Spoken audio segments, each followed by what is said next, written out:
Sip real smooth, let the wisdom flow. Coffee with Rios, pour it up slow. Steam in the city while the sun lay low. Coffee with Rios, starting the show. Sip real smooth, let the wisdom flow.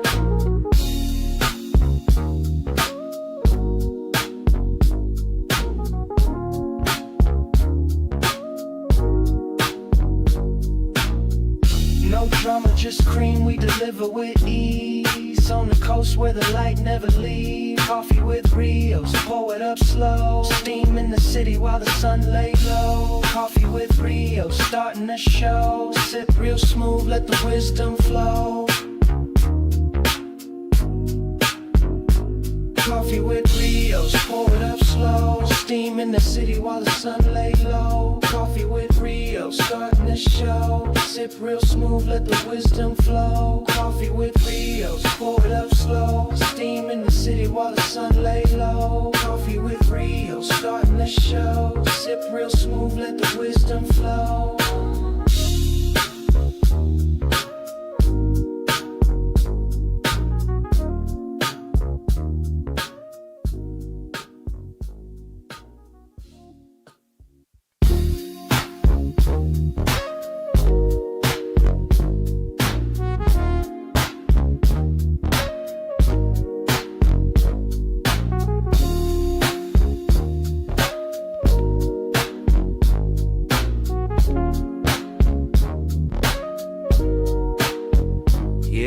Ghetto cafe in the building, steam rising from the stove. We switching lanes, they don't want it, they just pose for the smoke. If it's about that coffee, we got the roast and the toast. Shots fired from the French press, let it drip slow and boast. Mornings on the west, sun low, but the grind stay woke. Ghetto cafe, steam in the breeze. Cruising through dreams with a mug and some peace. No drama, just cream, we deliver with ease. On the coast where the light never leaves. Coffee with Rios, pour it up slow. Steam in the city while the sun lay low. Coffee with Rios, starting the show. Sip real smooth, let the wisdom flow. Coffee with Rios, pour it up slow. Steam in the city while the sun lay low. Coffee with Rios, starting the show. Sip real smooth, let the wisdom flow.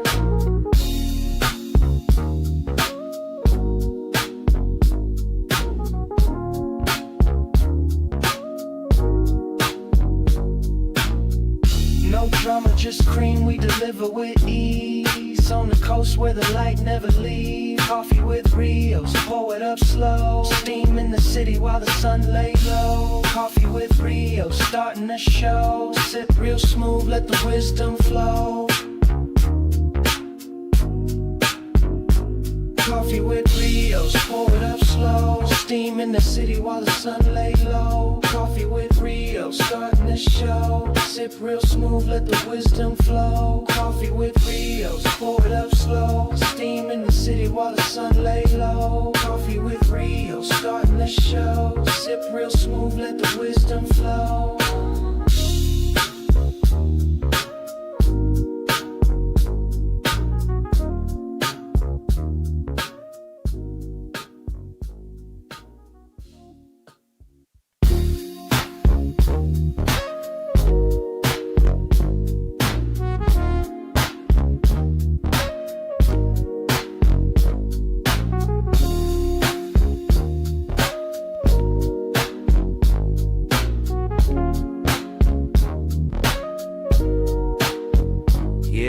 Ghetto cafe in the building, steam rising from the stove. We switching lanes, they don't want it, they just pose for the smoke. If it's about that coffee, we got the roast and the toast. Shots fired from the French press, let it drip slow and boast. Mornings on the west, sun low, but the grind stay woke. Ghetto cafe, steam in the breeze. Cruising through dreams with a mug and some peace. No drama, just cream, we deliver with ease. On the coast where the light never leaves.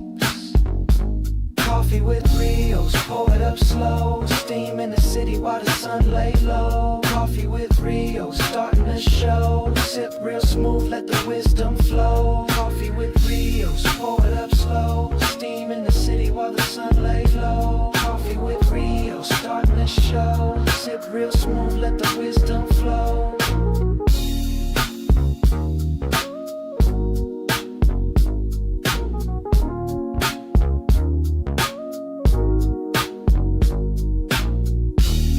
drama, just cream we deliver with ease.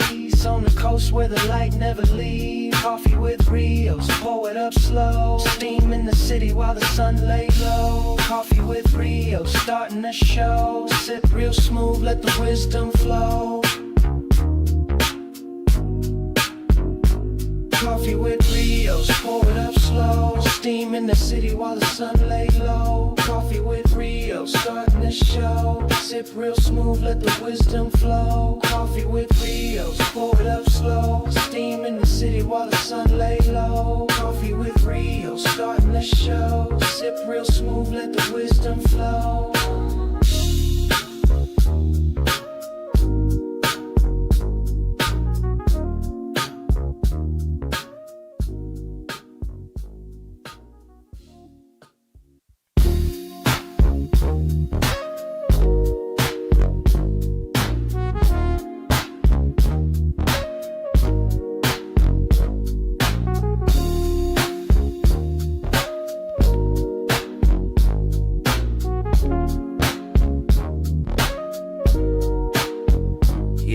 Ghetto cafe in the building, steam rising from the stove. We switching lanes, they don't want it, they just pose for the smoke. If it's about that coffee, we got the roast and the toast. Shots fired from the French press, let it drip slow and boast. Mornings on the west, sun low, but the grind stay woke. Ghetto cafe, steam in the breeze. Cruising through dreams with a mug and some peace. No drama, just cream, we deliver with ease. On the coast where the light never leaves.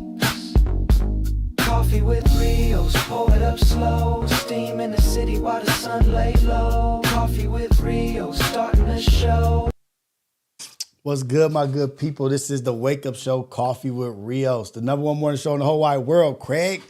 Number one morning show in the whole wide world, Craig. Oh, let me take that phone number down. Get that out of here. Let's get this banner out of here too, actually. I'm going to get this banner out of here. How's everybody doing? It is Thursday. I'll get rid of this. Hold on.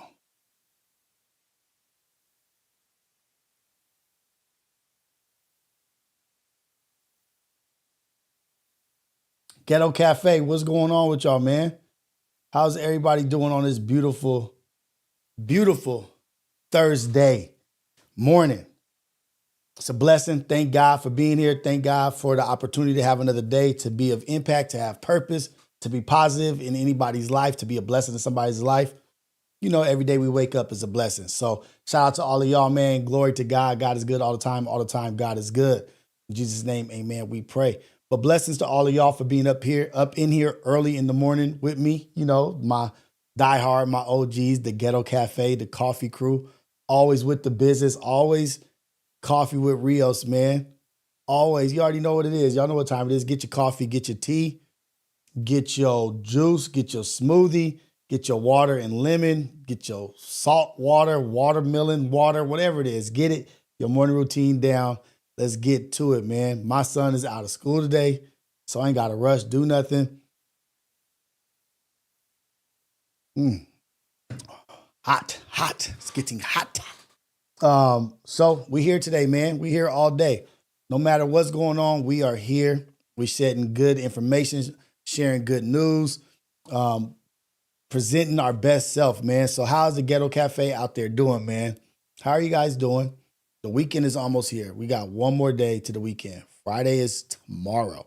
Let's be better today than we were yesterday, man. I appreciate everybody up in here. You know, y'all know what it is. I want to take the banner down because it says the wrong time. It says 6 to 8. Who do I think is going to win the World Cup? Man, who do you think I am? You think I be following soccer? I do not follow soccer. Tell me some names, give me the top 5, and I'll let you know who I think win out of there. France, I don't know, like Brazil. Who's the top 5? And where is the World Cup? Is it out here? The World Cup is in LA? Hit me up with a question. I don't know. I have no idea. I have no idea about the World Cup. Where is the World Cup? Is it out here? United States, Canada, and Mexico. Oh, shoot. 16 cities across North America in the summer 2026 from Vancouver to Mexico City to Philadelphia. Here's how to turn it into, well, shoot, if it's in Philadelphia, I might go to the Philadelphia one. My sister, you know, I love Philly. Love Philly. I'll do the World Cup in Philly. What? I like that. That might just be something we can do. The World Cup 2026 games in Philadelphia will be held at the Lincoln Financial Field. Okay. Yeah, at the Eagles Stadium. It's going to host 6 matches. 6 matches in Philadelphia. I'm going to be there. I'm going to just say it right now. I'm going to call my sister, let her know. You know what? I'm going to text her because I'll be forgetting. World Cup in Philly. Ooh. Hold on. Who y'all got winning the World Cup, if y'all be paying attention? Wrong. It's in Qatar, Argentina. Oh, I'm talking about 2026. Y'all talking about 2025? Orange, red, cool, and the egg and cheese McMuffins. Hell, what you had McDonald's early today, huh? Shout out Cali Bags, Daniel, Jiggy, man. Octavio. What's up, Octavio? What's happening with you? SBLBC, Kevin Rodriguez. Oh, man, homie. Make announcement. I will be on somebody's podcast next week. I'll make the announcement of who and when and where. But yeah, I'm going to be, I was invited to a podcast, a dope podcast that I really enjoy. They're doing great things over there. It's a good system. They got good information, great content. So I will be on another podcast next week, Wednesday. So World Cup Coffee with Rios merch will go crazy. Y'all already know, man, but I got to figure out who my team is. I don't know. Hot cocoa and collagen added. Collagen is key. Collagen, you throw that collagen in it. You know what? I should have threw some collagen in my damn coffee. Oh, man. Who am I going for in the World Cup? I'm going for Puerto Rico. Is Puerto Rico in the World Cup? Who is in the World Cup? Damn. I don't know. Let me see. Who's in the World Cup? How do you even see that information?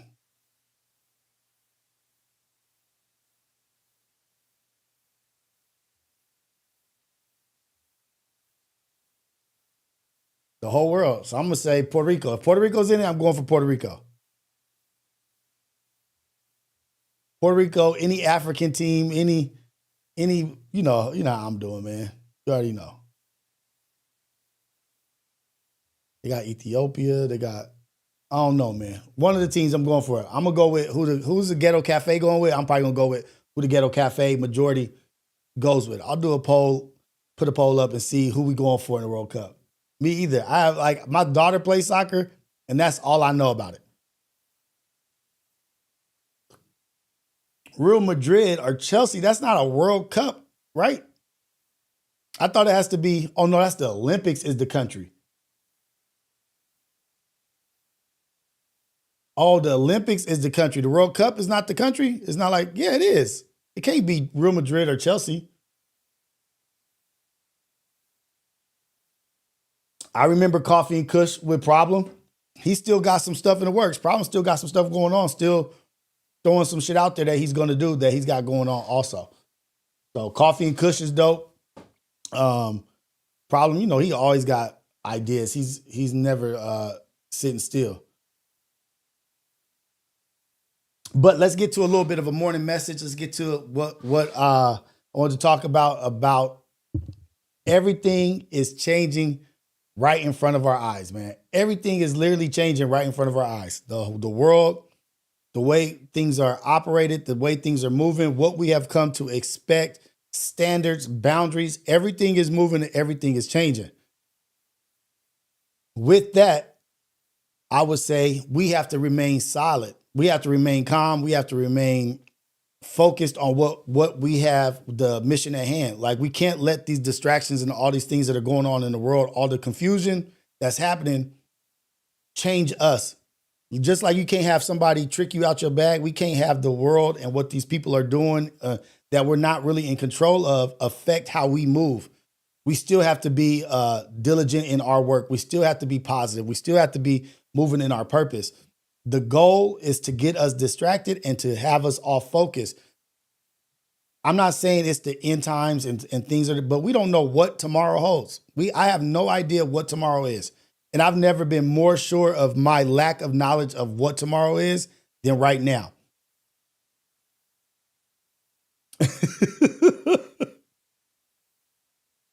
Hey, that's funny.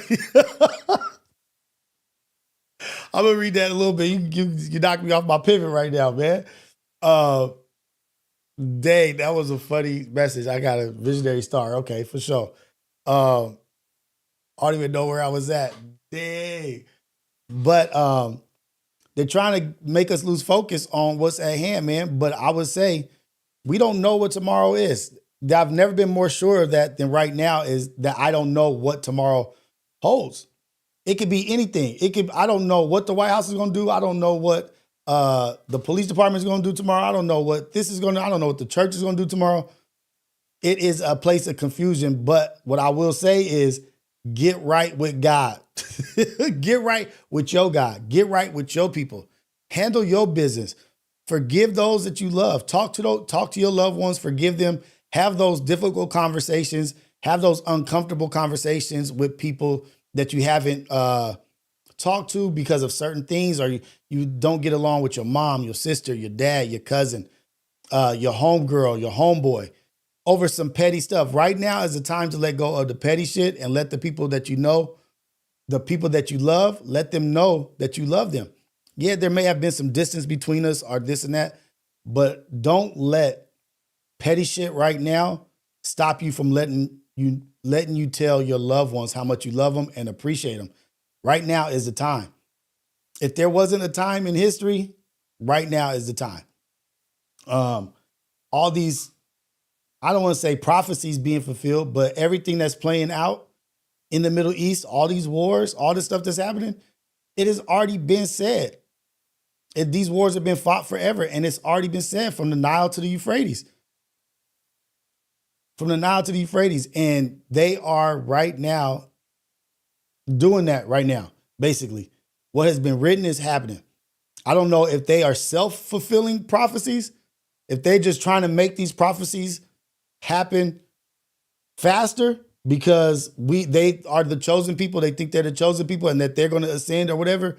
So their second coming or their Messiah can come. So they just like, shit, let's speed up this process. But as they speed up these processes, let us embrace what we love and who we are. Talk to your people, man. Forgive people, man. Don't find saying forget, but forgive them.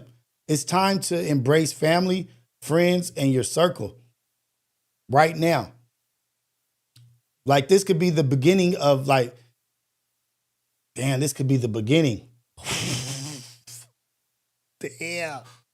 Birth pains right now, the beginning of creation, the beginning of what is about to take place. Don't y'all see shit and be like,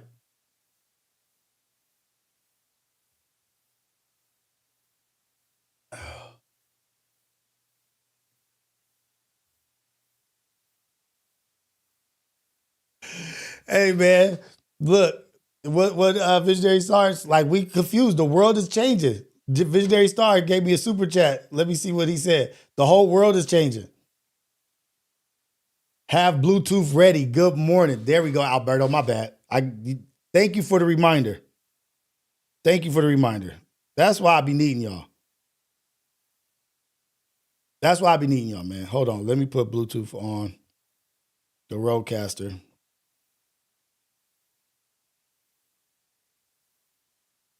So Alberto sent the super chat. Have Bluetooth ready. Good morning. Thank you, Alberto. I appreciate it. My Colorado correspondent. Visionary Star, it's over. Dejan found the formula and the end of FMW is near.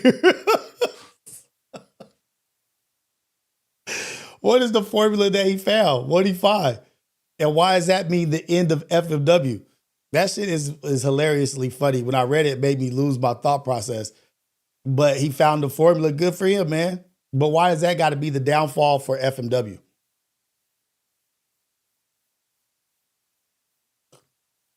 Why that got to be the downfall?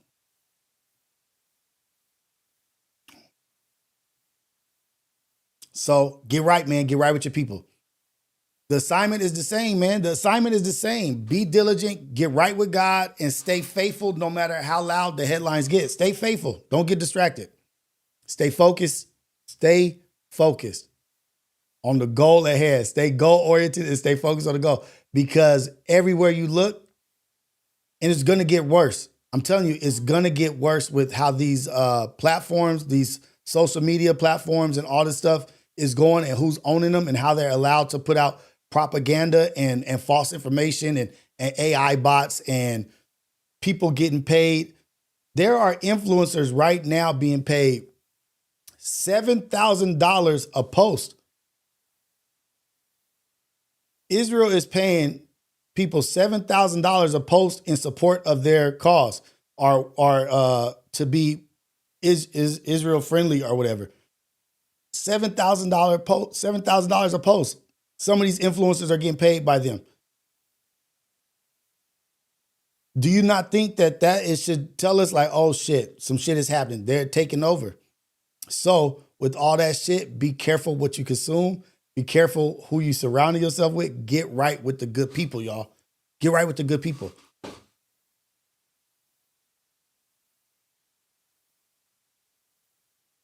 Why would I play his clips? I don't play nobody's clips. Visionary Star, let's see if Rios plays some of Dijon's clips. I'm not even familiar with what he has going on. I don't even know what you're talking about. What is Dijon doing? What are you talking about? If you have a clip you want me to play, I don't have no quarrels with him. Like, why would I not play? I don't really play anybody's clips though. So you can't use that as an argument. I don't know what he's got going on. What has Visionary Star up this morning praising Dejan? I don't know, but shout out to him if he's doing good and he's doing well. What do you want me to do?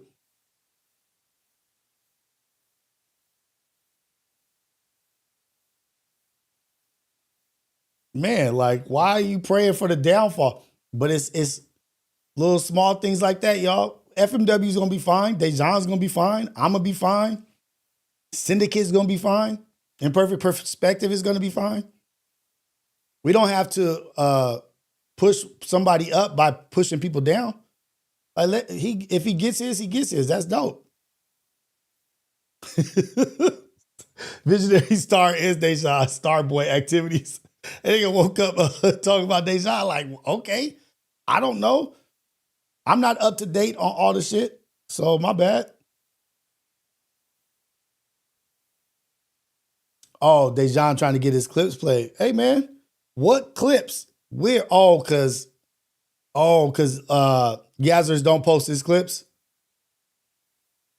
So he trying to get Visionary Star trying to get his clips played. Hey man, it's all good. It's a hustle. I don't get my clips played. I don't have my clips played. I don't have my clips played. It's all good. It's all good. It's all gravy. Put the work in and everything will happen. But I haven't seen nothing of his. I haven't seen anything. Waking up thinking about Dejan is nasty work. Why? He might be a fan of Dejan. He might be a fan of Dejan. That's all right. That's all good.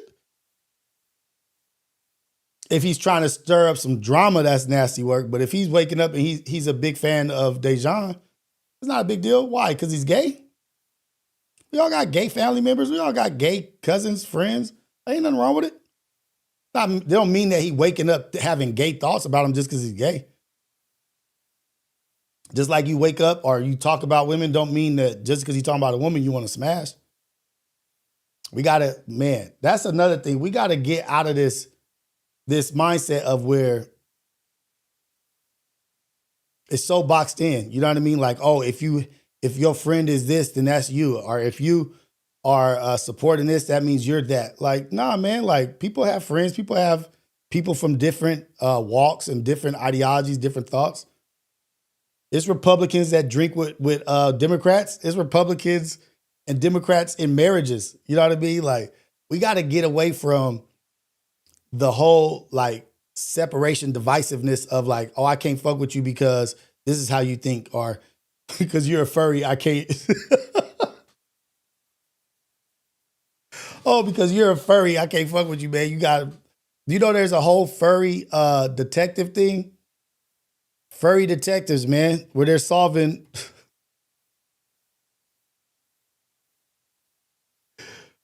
Oh shit.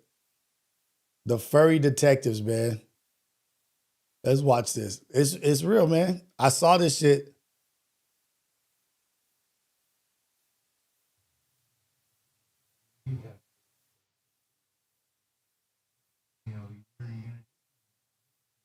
It's a bunch of furries.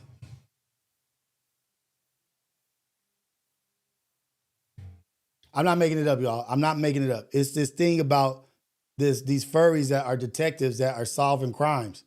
Furries are real, man.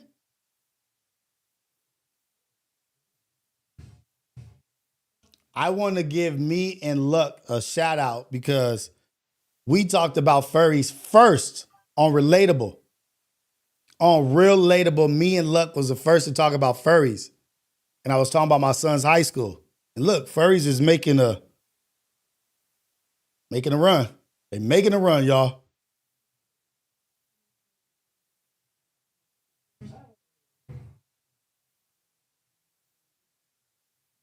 Yes, I'm a follower of Jesus Christ. Good morning, Jim.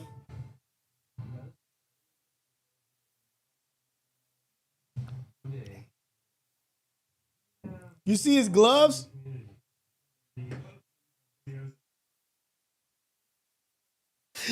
I'm not laughing at these people. I'm not laughing at these people. I'm laughing at something I saw in the chat. That's what I'm laughing at. He had the gloves on with the detective jacket, man. He's out here solving crimes. But the thing is, y'all. I don't want to hurt nobody's feelings. I think they identify more as like mascots. Like they don't look like animals, like you're human animals, like cartoon animals, not real animals. Like you like mascots.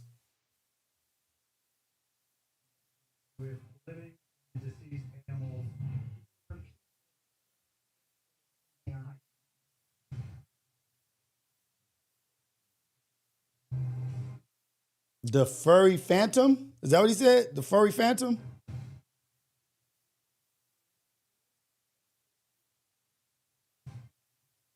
Wait. Did she say the furry Avengers?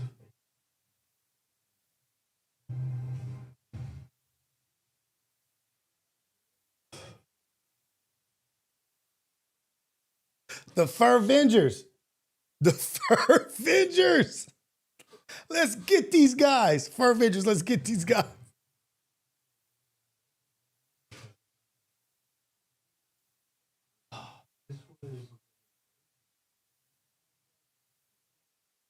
Y'all can't hear it? God dog it.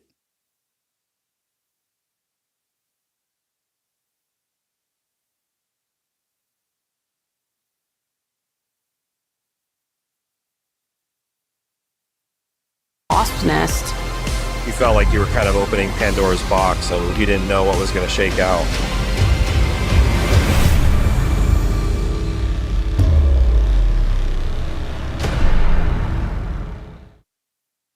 So, needless to say, what I'm saying is the world that we're in is unrecognizable. How would you have thought 20 years ago, just 20 years ago, 20 years ago, or maybe even less than 20 years ago, 20 years ago, if somebody said, yeah, there's a crew of people who think they're animals that are detectives and they have a TV show and they're real people, they're called the Fur Avengers. The Fur Avengers, they're furries. 20 years ago, you would have thought somebody was insane. You would have said, what? Like, no, hold on. They think they're animals. They identify as animals. Yeah, they identify as animals and they are detectives and they do this. Or they fall in love with other furries or this and that, and they wear gloves, they wear tails. 20 years ago, you'd have thought somebody was out of their mind. So has it changed that we still don't think that they're a little bit crazy? We would have thought that was crazy. There's a lady right now walking around that's in love with roller coasters. She's married to a carnival ride. A lady literally walking around is in a relationship with a roller coaster. And nobody's saying to her, like, nah, that's crazy. You can't be married to a roller coaster. Like the day, and what I'm trying to say is, you can't even recognize what's happening right now. You can't even call out crazy. And this is why I say I get into a fight with people all the time. And if they from New York and from Cali, they be like, oh, nah, our people is more crazy than y'all people. New Yorkers be like, nah, our homeless people are more crazy than your people. And I be like, nah, you know why Cali and Los Angeles homeless people are crazier? Because the people of California residents are crazier. And what we accept and what we allow crazy people to think is normal is what makes them even crazier. In New York, they gonna call shit out here. They're like, yeah, man, this is my friend Jesse. He's married to a tree. Yeah, man, we support him. We are enablers of bad habits and bad activities. We allow that shit. Like, we let people be crazy and say crazy ass shit. Like, yeah, man, this dude, he identifies as a telephone pole. This is my buddy Telly. That's why our crazies are crazy, because we enable them more.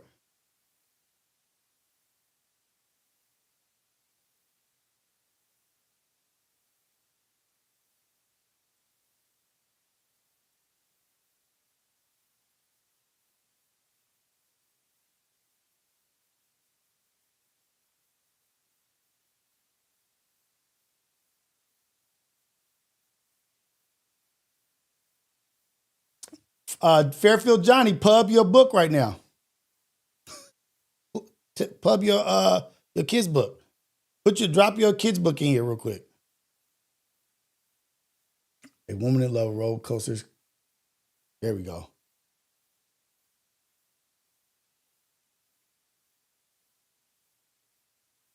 I thought I was lying. I want your fluids. Whoa! Calm down now. At least buy me a drink first. Amy's main lover is a humble fairground ride called 1001 Nacht. How can a fairground ride be humble? Having or showing a modest or low estimate of one's So good. There's nothing like the it. Weights descend and your gondola rises. My days are brighter when I gaze upon your handsome face. Could have rhymed it, like, just saying. Oh, so fast. Wrongin'. How many times over when we've made love at home have I asked you for... We're gonna overlook the obvious facial metaphor she's going here. How the fuck does she shag it at home? How big's her house? Imagine trying to get Nemesis through your front door. Y'all thought I was lying. Nah, it's a real person out here in love with a roller coaster, kissing on its...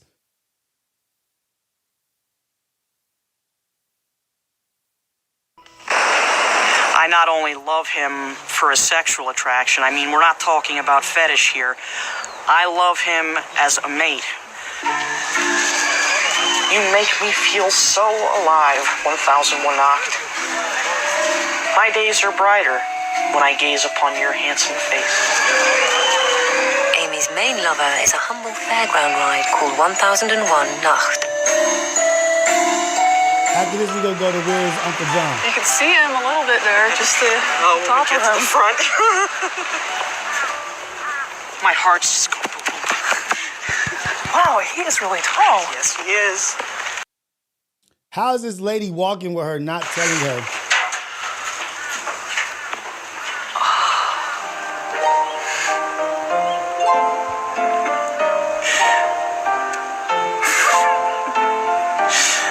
I'm thinking, oh, geez, you know what I'm thinking about.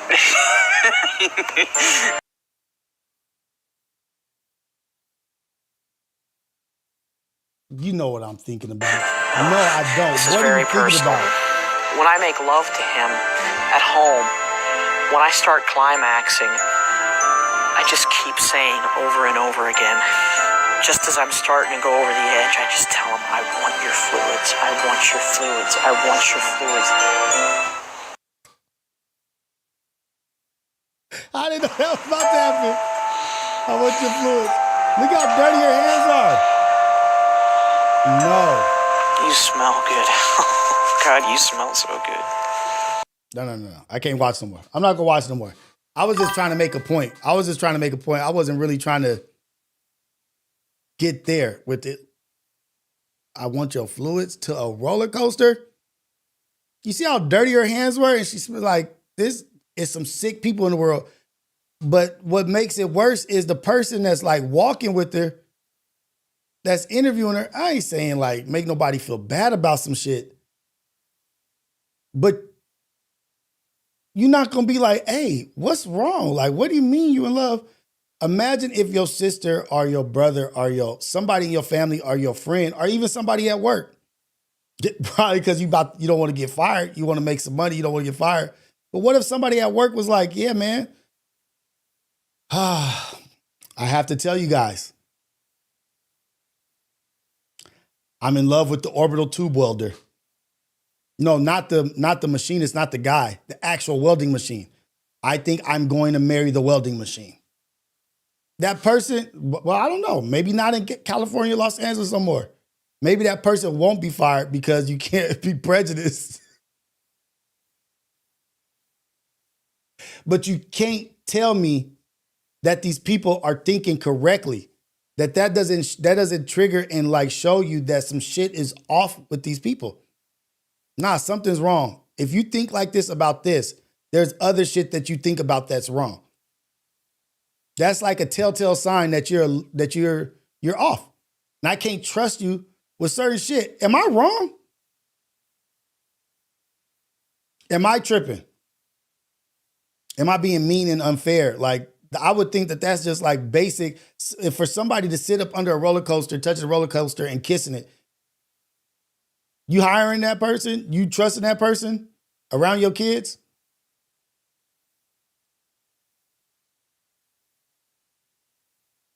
You trusting that person? You got to send me the link to it, man. You got to send me the link to where's Uncle John. Why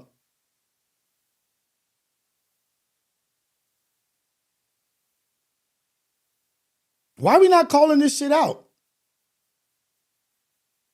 And this is what I mean. Every day we wake up, the world is more unrecognizable. The things that we're accepting, the things that we see, man, I don't even know, like, grandparents that are passed away that are not here. No, like, if they were here right now, if we just woke them up, God gave them an opportunity to be here right now, and they just woke up in this world, what do you think they would say? Think about how much of a trip this shit would be for them.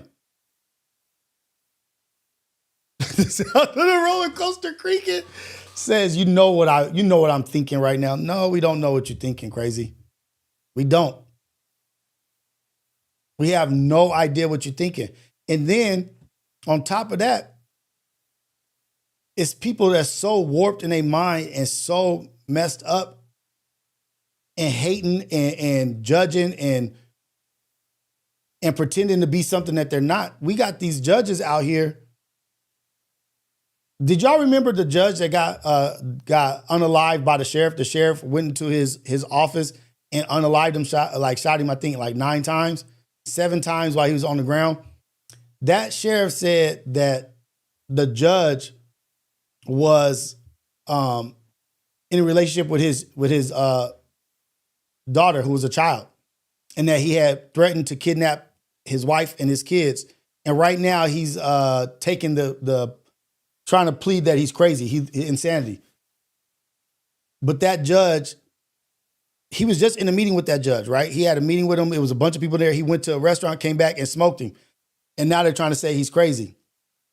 But these people that be in positions of power, that be having control over people's lives and giving out sentences to people for crimes that they commit, these dudes, like, trust no man, right? Trust in God, trust no man.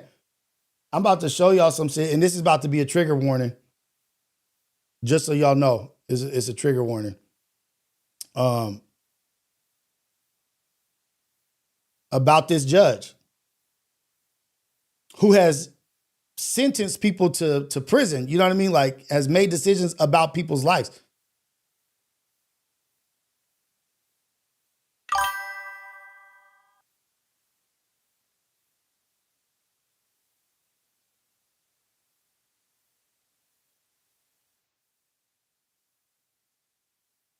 To watch this video, I need to warn you that there is a massive, massive trigger warning on what we're about to talk about.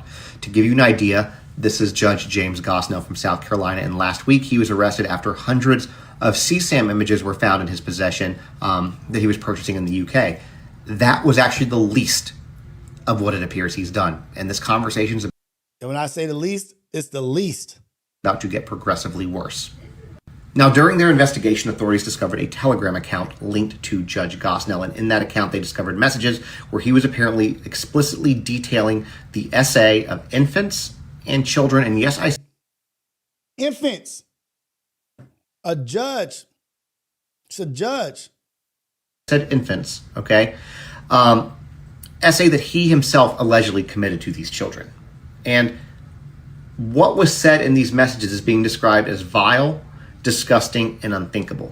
But again, there is still more. In addition to the images and videos, in addition to the Telegram account with the descriptions, he apparently was also hosting Zoom meetings. Why do you think he was hosting Zoom meetings? Well, apparently it was so that he could teach other child predators his ways. Yeah. So did they apprehend the people on the other end of the Zoom call, like the other people? What about the other guys that was on the Zoom call being trained? That's apparently what happened. I have a feeling there's going to be a lot more that comes out of this. I don't want to report on it. I hate cases like this, but it's important for awareness. So if you want to know about it as it comes out, of course, follow. But please do drop your thoughts in the comments. If you are somebody who knows Judge Gosnell, all right, in South Carolina, and he's been around your children, you might want to have a serious conversation with him. So he's just gone down for the material, child underage photography, videography. That's what he's being charged with. But now it's coming out now that he was giving Zoom meetings about teaching other predators of his tactics and how he does what he does, or how he did what he did. And these people are just rubbing elbows, making judgment, putting people in jail, judging everybody else. But behind closed doors, when they go home, they are the real monsters. They complete monsters. Complete monsters. Let me see something real quick.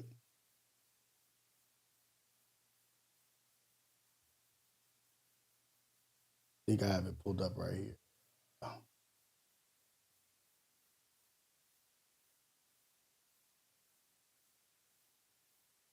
Come on in. Down the fence.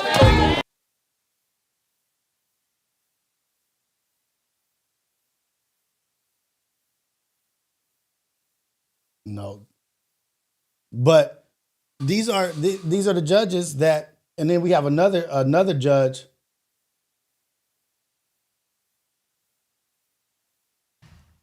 He's going into the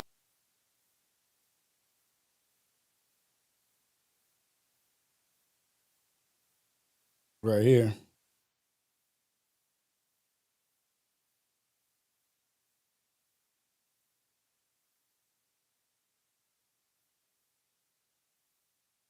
I don't know if you guys remember this. What is the mystery here? There's something going on with Sheriff Steins, who's going to shoot this judge in about an hour. And it's just bewildering what's going on. Elizabeth Jones, any more context about early part of that day, the morning leading up? The morning before he shot this judge, he had a meeting with him. Not leaving together. Look, the sheriff is leaving by himself, even though they seem to be that's having the judge some level of conversation. This is the sheriff right here to the right. Amongst each other. This is fascinating. All right, Cody's going to stay with us. So that's the first meeting. Then, so the sheriff is saying that judge was sleeping with his daughter.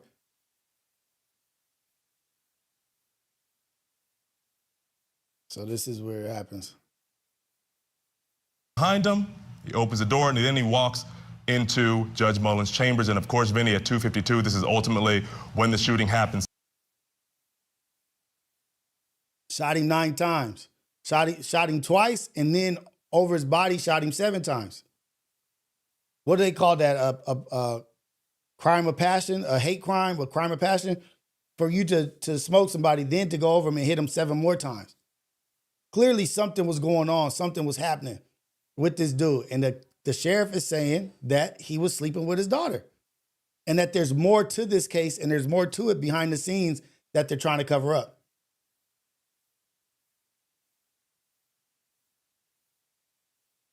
Can't show the real deal. What up, Bloss? How am I educating my children on predators? Like, that's a good question. How do I educate my children on predators? Like, I keep it honest and like 100%.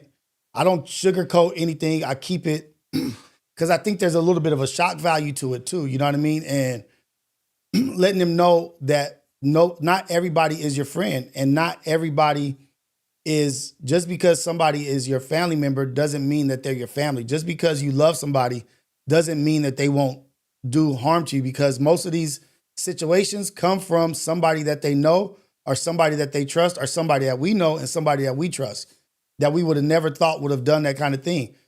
And I let my children know, like, I'm always going to believe you, and I trust you with what you say, and you can talk to me about anything. And nobody should ever say anything or do anything that puts you in a situation where they're touching you or making you feel uncomfortable. And they may say lies to you. They may talk to you and say, oh, if you don't do this, you're going to get in trouble here. I tell my kids, you ain't going to get in trouble for nothing. We're going to figure it out, and we're going to talk about it. You're not going to get in trouble. Predators try to use tactics to scare children into being quiet. They try to keep them silent by using fear tactics. Oh, if you don't do this, if you don't do this, your dad's going to jail. Or if you do this, this is happening here. They do that game play with children. So I teach my kids, like, don't believe anything anybody says about us outside this household. You deserve to not be treated wrong. You deserve to be treated right. You should never be uncomfortable. And nobody should ever be touching you in any of these parts. I don't care if it's family. I don't care if it's a authority figure, anything. Nobody should be doing that. And I want you to know that when that happens, it's wrong. And I don't care what they tell you or what they say. These predators, these animals, they're animals, and we're going to get to the bottom of it, and dad is going to take care of it. That's the only thing that you can do. Like, don't trust these people like that or do that. If anybody, and it's not even just adults. It's not even adults that you have to watch out for. It's the peers. It's kids that they're around also. Bullies, locker room, just any kind of inappropriate touching, any inappropriate conversation. It doesn't just necessarily happen from adults. It happens from their peers and people around them. And tell them, give them the confidence to speak up. You have to give them the confidence to say no. Stick up for yourself. Don't be worried about getting in trouble. I tell my kids all the time, if you're doing the right thing, don't worry about getting in trouble. If you get in trouble for doing the right thing, we're going to go get some ice cream. We're going to go to Disneyland, whatever, because I appreciate you having principles. I appreciate you having principle and standing up for yourself and standing up against evil or bad. Don't worry about that shit. You'll never be in trouble at home for doing the right thing. And this world out here can make you feel like you doing the right thing is wrong. Don't worry about the world. We worry about God, and we worry about our house, our household, our family in this house. I'm not even talking about family outside out. I'm talking about inside our house. That's what matters. Like, don't worry about getting in trouble. And that's what they do. They teach our kids certain things and tell them, like, oh no, this is the way it is. There's no other option. This is it. I tell you what it is, and this is it. tell my kids, like, no, you can challenge people's thoughts, challenge people to your vision or what you see, how you see something. Don't just take anybody and everybody's word for shit. Really process what people are saying, what people are doing, and be you. Be your strong, beautiful self, your beautiful, God-fearing self. We don't fear man, we fear God. Trust no man, trust in God. Because the sad thing is that these predators that are out there, they have prior victims. So it's not like they've never done SA before. They're skilled at what they do. They're skilled in their trickery. They're like scammers have been scamming people their whole life. So when someone gets scammed or is a victim of a scam, it's your first time dealing with it. So clearly you weren't as equipped as they are. They do it every day. They do it all the time.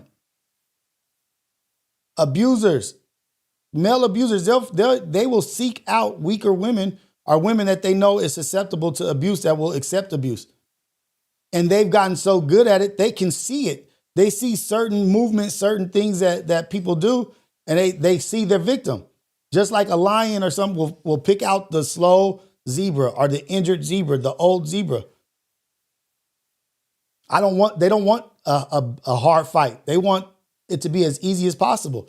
So these predators pick out who they see is weak or accessible, easier accessible.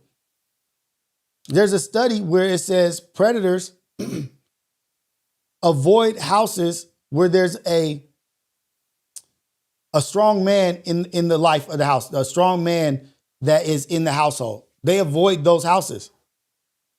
They asked a whole bunch of predators, they did a whole thing, and they said, yeah, if it's a dominant, strong man that's involved with his family, involved with his kids, we avoid those families.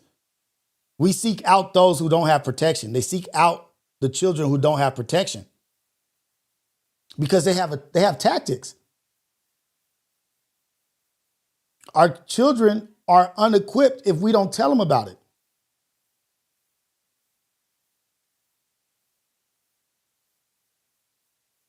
Michelle Odenet, Alex Delar said, Google Michelle Odenet. I think we already looked up Michelle Odenet. I think you had us look that up already. But that's what I say. What do you guys, how do you guys say it? What do you guys do, or how do you guys teach your children to protect them from things like that? Because you can't be around your child at all times. There's going to be points and times where your children are by themselves. For majority of the day, our kids are gone 8 hours, right?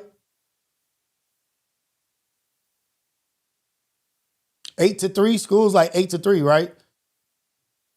Everybody, that's pretty much universal. They're gone 8 hours. They're around their peers. They're around their teachers. They're around counselors. They're around student aides, janitors, custodians. Do you know everybody who's at your kid's school? Do you know everybody? Do you know every adult who's on the campus with your kid? Do you know everybody who's at the daycares? That's another thing. That's another place. At daycares. We've seen that shit. I'm not going to bring that up because that's too much. But you can't be there at all times and understand who's here, who's there, who's there. You have to give them the tools to defend themselves and to stay out of those situations and to not look like a victim. I want you to move strong. I want you to move with confidence. I want you to move where they like, nope, not that one. Not even the ones that's around that one, because that one's going to stick up and say shit for the other ones too. How do you guys do it? What do you do? What is something that you say to your children, or how do you prep them for that?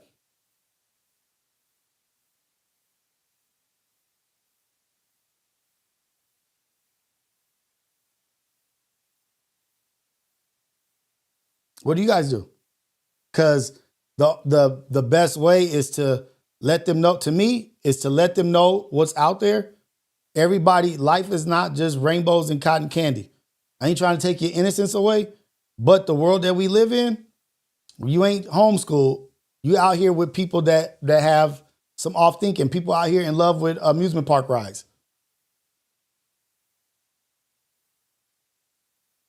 Bushido Zay, how did they keep it too real? Let me take some call-ins on this topic. Let's take some call-ins on this topic. If you ain't calling in for this topic, don't call in. But even if somebody, some of the women, some people in here, how have you ever experienced somebody trying to do that? I'm not saying they did it, but like they were making the effort, or they were seeming kind of off or weird, an uncle, a cousin. And it could be cousins, a few years older, a cousin the same age. Just being curious, like, oh, what do you do this? What does that look like? What is this? Kids can be other children victims of SA will reenact that kind of activity on other children. They'll reenact they'll emulate that activity on other children because this is what they're being taught. No 6-year-old, no 7-year-old, no 8-year-old should even know about that kind of stuff. Oh, this kid was doing this at school, on campus, or this and that. Where did they learn that? That's what I want to know. Where did they learn that? A kid just don't have that behavior.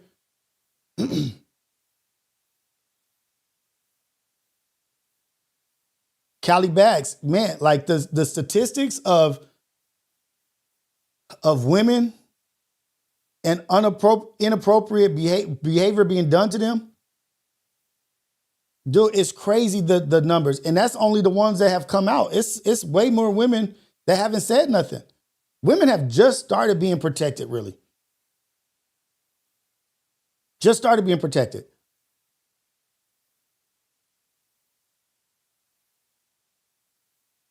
I'm gonna pull up those numbers.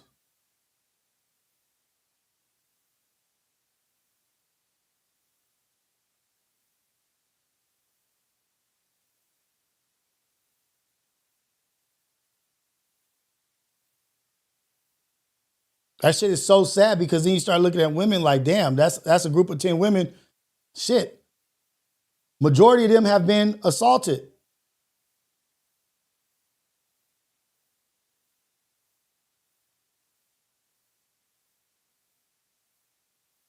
Let me try to see.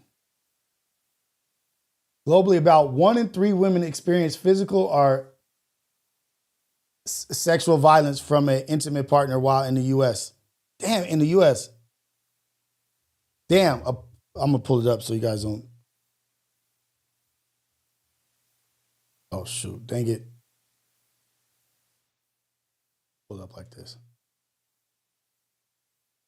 1 in 3 women have experienced physical violence or stalking by an intimate partner in their lifetime, by somebody that their partner that they've been with.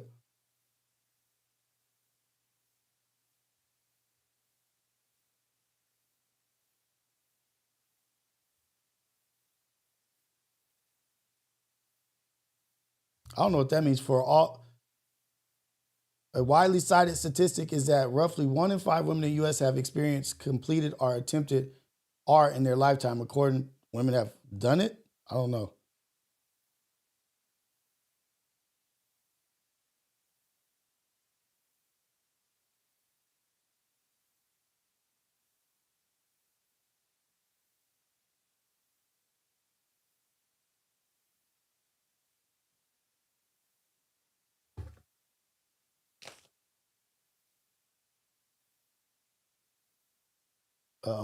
Hold on, y'all. I'm getting the call. This is the Wake Up Show, Coffee with Rios, #1 morning show in the whole wide world, Craig. Caller, where you calling from? What's your name?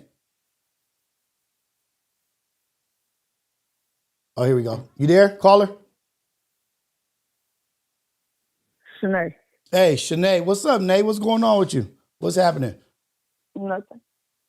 So we're talking and discussing like how unrare it is for women to be assaulted and attacked or inappropriately touched. I don't know. I'm trying not to say it the wrong way where it doesn't get flagged or whatever. But I was just about the schools. Yeah, and the schools and all that stuff. So go ahead. Share what you want to talk about. What you want to talk about. Schools don't protect you at all. Not even the school police. They really don't care. Really? Because there was a guy outside my son's school like sitting across the street in a minivan, and he'll roll down all the windows, open all the doors,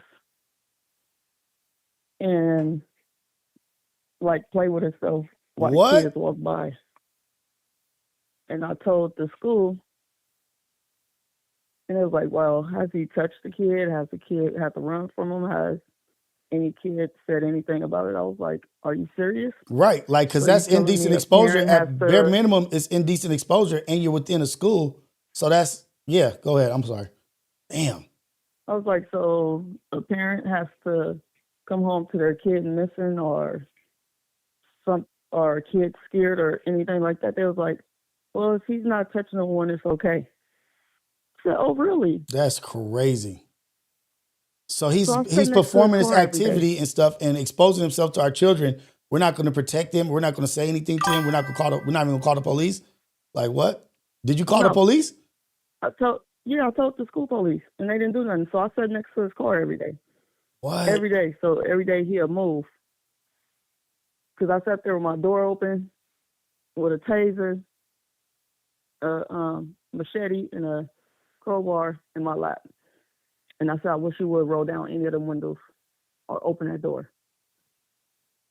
Jesus Christ. And then he got closer. Closer to the school? Closer to the school. Uh-huh. And when he got closer to the school, I went back again. So the school went over there. All they did was run his name, run everything on him. Because now he's sitting next to the, what you call it? The old folks building. Like all the old people go in there or whatever. Oh, convalescent home? Now, yeah, convalescent home. Now he's sitting next to there, but now he's not in the car. He's in the building. I'm like, oh, nah, you tripping now. What? Like they can't even help themselves. Right. So he probably had his different spots that he was being a predator at. That's crazy. Yeah. So now I went into school, and now they want to really go check him, and they telling him, you can't sit right here. They telling him he got to sit somewhere else. I'm like, nah, that's not cool at all. Right. But I did see this one girl. She was walking. So now I just started sitting in front of the school. Like I go out there early and just watch all the kids. And this one man snatched this girl arm. I got out the car and I was like, let her go. He's like, oh, this is my cousin. I was like, that is not your cousin. I told the little girl, I was like, next time you come to school, I don't know if it sounds, I don't know. I tell my kids take 3 pencils to school, keep 2 sharp and use 1. And I tell the oldest ones, take a metal fork to school. You cannot eat with plastic. Because those are weapons. Yeah, like, yeah, to protect themselves. Yeah, take it to school. Don't eat with it. Don't use these tools. Damn. Because I don't trust all kids. So wait, nice. Let me ask you a quick question. Teachers. Where did your distrust come from? Have you heard stories? My cousin a long time ago. Okay. She used to take her fork to school, and I ain't gonna say what she did with it, but yeah.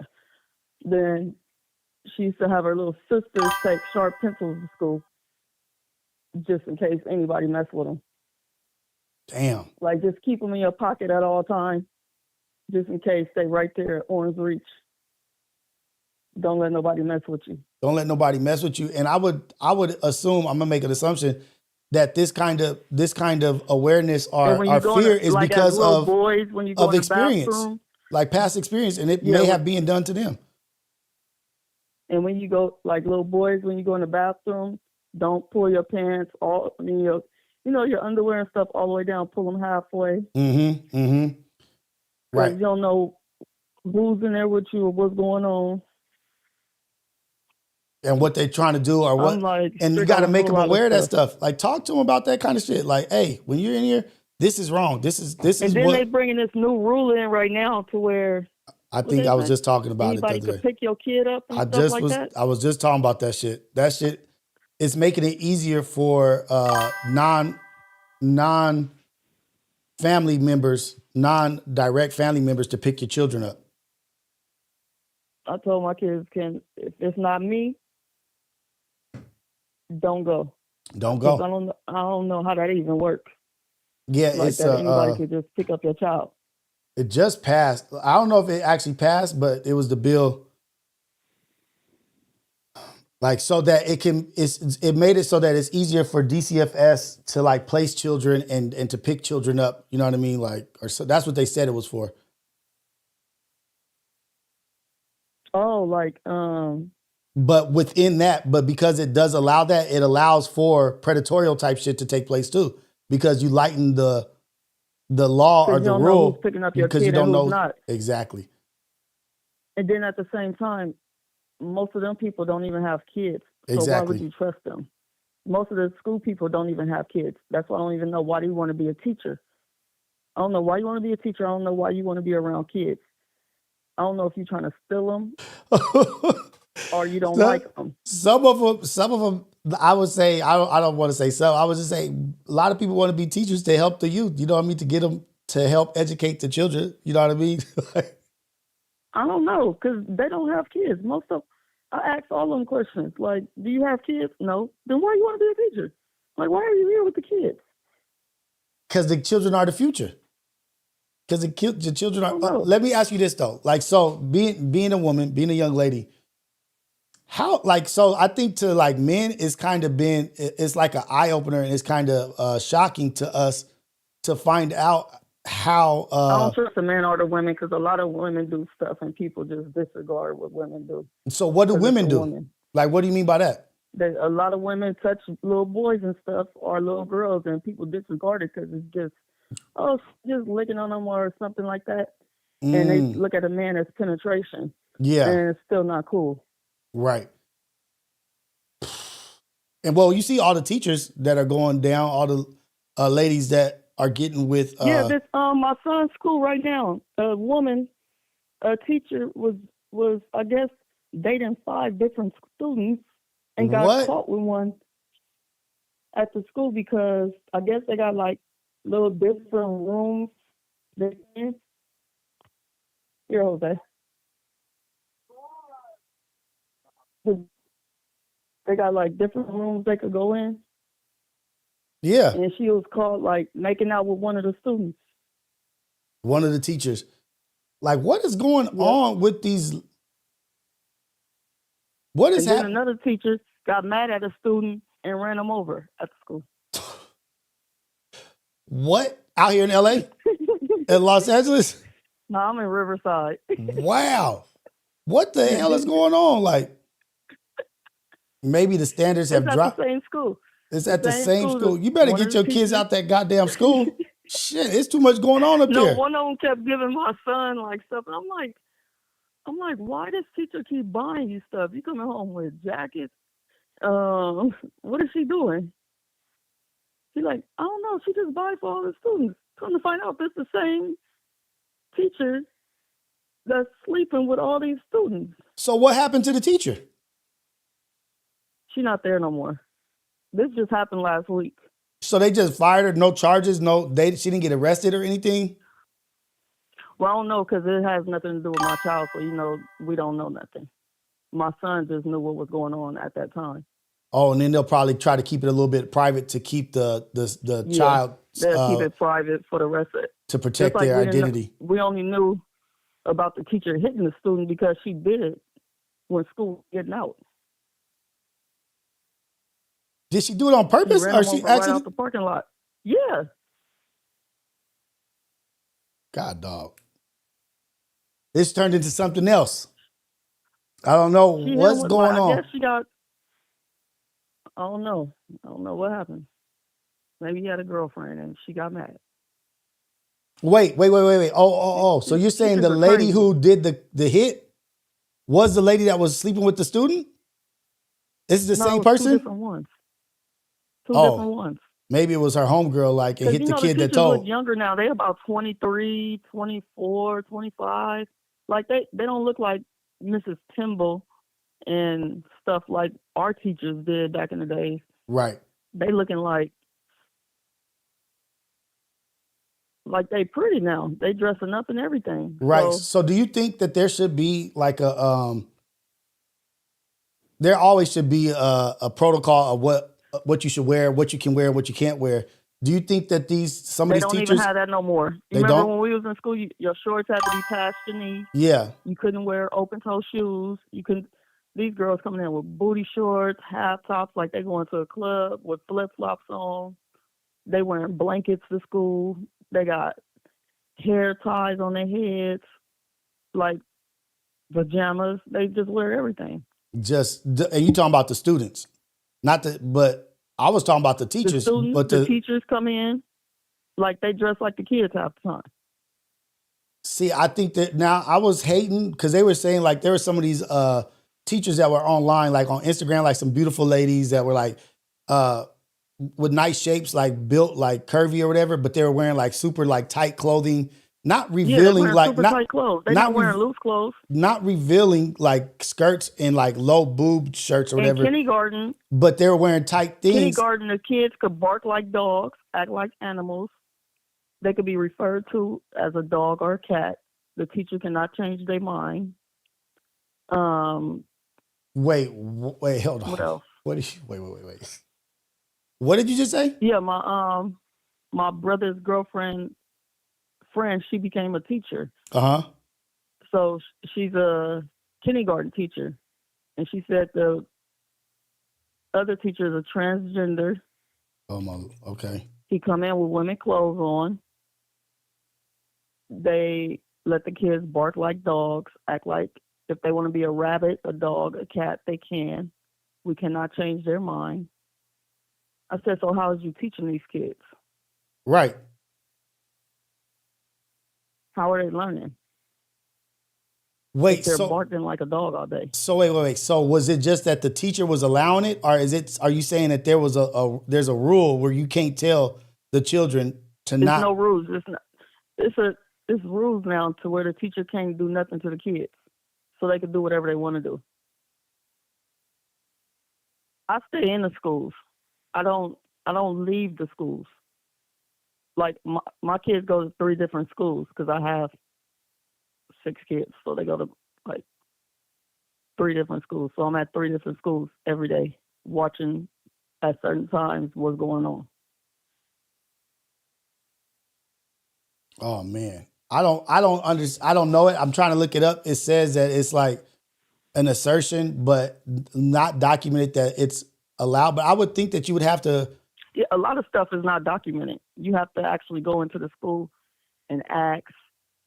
You wouldn't even know that teacher is on the premises of the yard or anything because it's dressed like a woman. You would think it's one.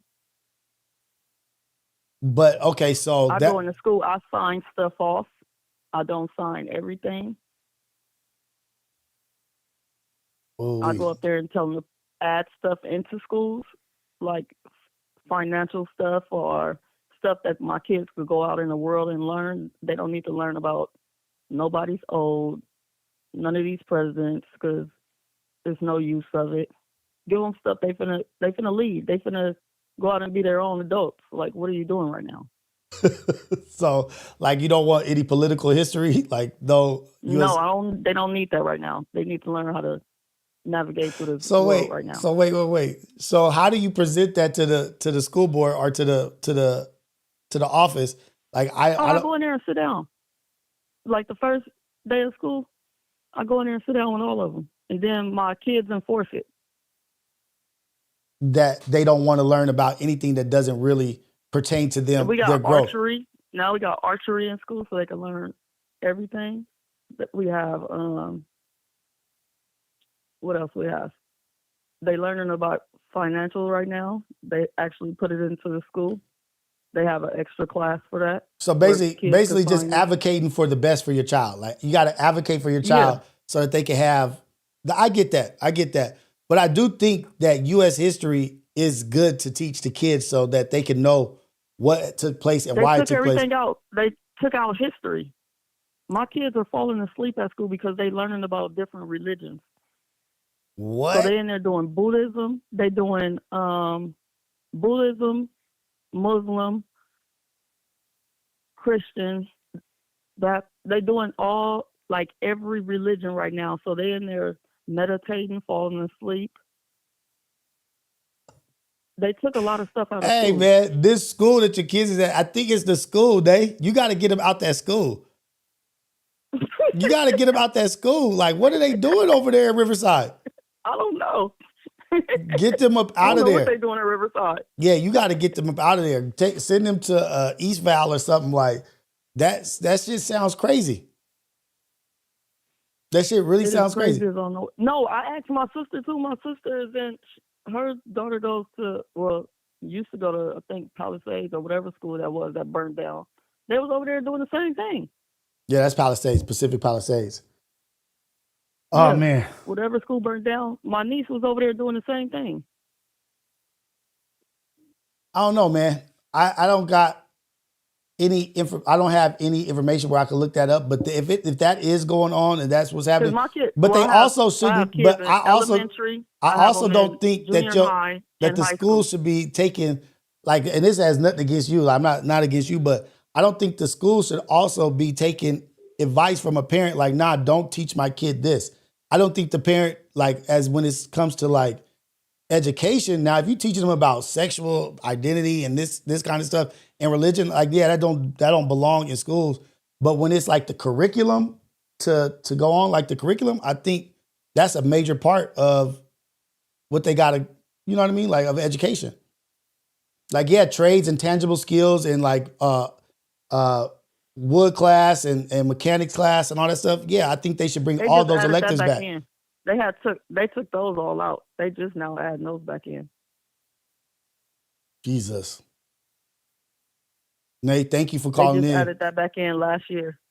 I appreciate it. Well, they need that because a lot of kids need to have these tangible skills. They need to go into the labor field instead of going to college and getting jobs with actual skills. Like, go ahead, be an electrician. Go ahead, be a plumber. Go ahead, be a carpenter. Where are these jobs? They're going to need that shit, especially with all this AI shit coming up. You're going to need to be that. Maybe that's what they're seeing now. Like, oh shit, we need to put these. Yeah, they have. That's those the electives back. They added in. Auto mechanics, architecture, design. All that. You know what I mean? Like, so, all right, Nate, thank you for calling in. I appreciate you. I really, really do. Thank you for calling in. You remember school was out, so they didn't have to do everything. Right, because of COVID. So they just had their computers at home. So now I guess the schools are revamping and trying to do new stuff. Right. And when they went back in, they had to take certain stuff out because they had to rewrite history, rewrite all this other stuff. So they just threw other classes in. I guess just to make the day go on. Right. Because they just started a whole bunch of other stuff too. It's getting better. Hopefully, if you keep advocating, stay on their ass, man. Thank you, Nate, for calling in. Appreciate you. Blessings to you and your family. Thank you. That kind of took a turn to another direction, but she brings up valid points about stuff in schools. But I was talking about children and predators. Children and predators and how you need to talk. I was seeing what do you tell your children? She said she give them metal forks. She give them metal forks to protect themselves. Hey, man, sometimes you got to do what you got to do. You got to do what you got to do sometimes, man. Damn.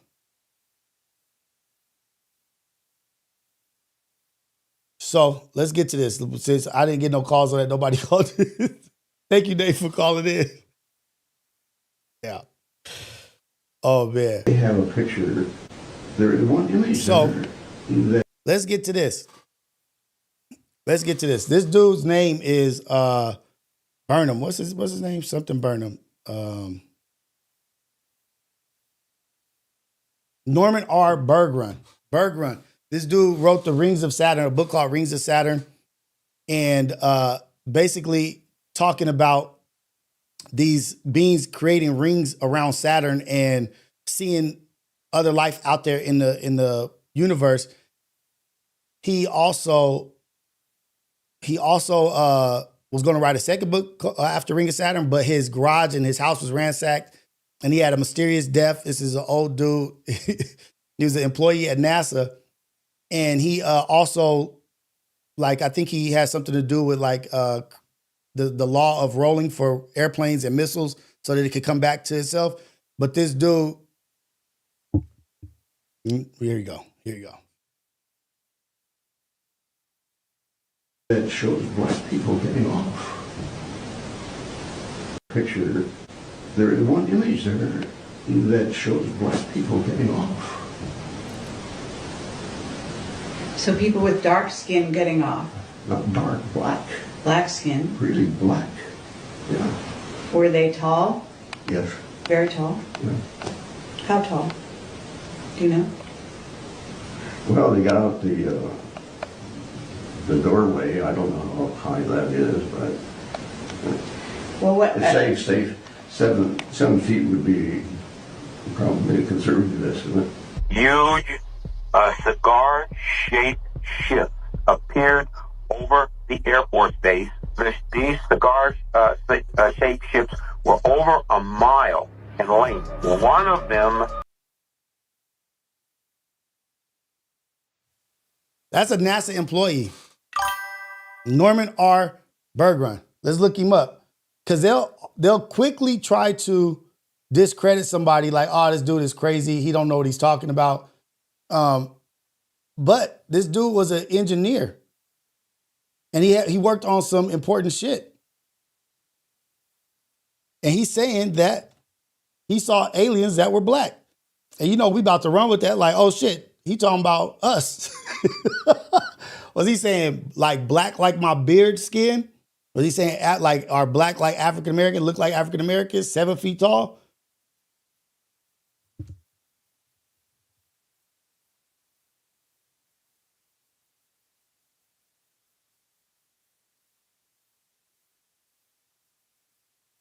A scientist who pioneered the methodology of thermal ice prevention design. He also credited roll stability laws for airplanes and missiles. So this is somebody that was around, someone that was a part of studies, NASA, and we know NASA to be not the most revealing of what they're studying and what they got going on. Do we think aliens are black? Do we think the Anunnaki is coming back? Do we think the people, the green tablet, the emerald tablet people are coming back?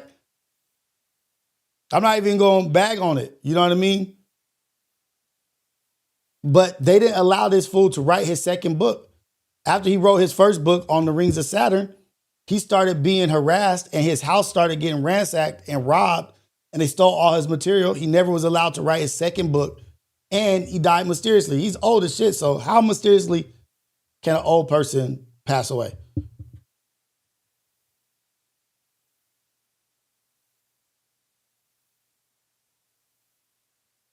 So ring makers of Saturn. Let me see what this is about. Let me see. The paperback edition form, 45 plates of photographs, 1 flight to Saturn.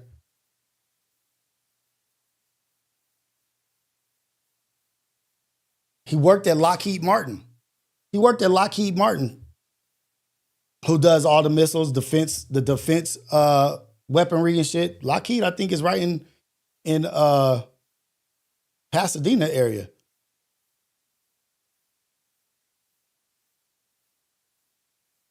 During his 13 years at Lockheed, he also served as senior scientist responsible for analysis of special space satellite applications and associate fellow of the American Institute of Aeronautics and Astronautics. He is active as a leader in congressional visits, days, events on Capitol Hill, credited with numerous awards and citations, including the California Society of Professional Engineers Archimedes Engineering Achievement Award. He is listed in the Who's Who in America. So the video I showed you, that video has been going around. It's on Instagram, it's on TikTok, it's on YouTube. But what's happening is nobody is talking about the man who is in the video. Nobody's talking about Norman Bergrun and what he accomplished in life and what he was working on. And he was at NASA, he was at Lockheed Martin, and he is recognized as one of the important people in aeronautics and astronautics. And this dude's saying that he saw, like, not even the fact that people picked up on the fact that he said black, like, oh, black. Let's watch it one more time. But what did they get off on? Where did they come from? And what ship was this? Where was the ship? Where did this happen?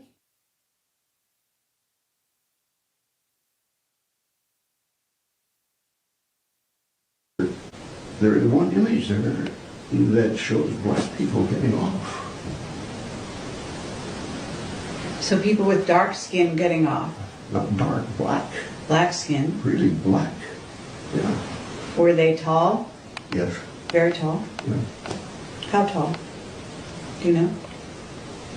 Well, they got out the doorway. I don't know how high that is, but well, what? Say 7 feet would be probably a conservative estimate.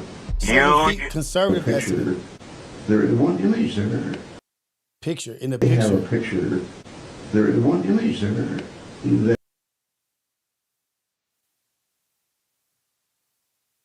What? Why are we not coming from Saturn? Why are we not tripping off of shit like this? Like, why are we not like, well, he's gone now, but why when this happened, there were like no interviews about the ship, where the picture came from? Or maybe I just haven't done enough research. But that's the kind of shit that I think we should know. And they talking about all these other things that are coming close to Earth, these multiple mile long objects that look like meteors, but they're actually ships. Like all kinds of shit happen. There's videos of a UFO or whatever being hit with a missile, and the missile just bounced off of it. The rocket, it just bounces right off of the.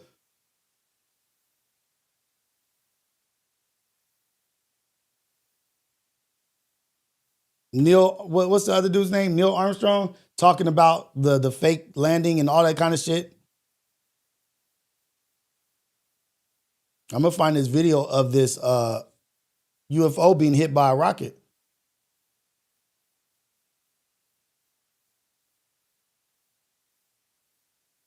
Let me see something.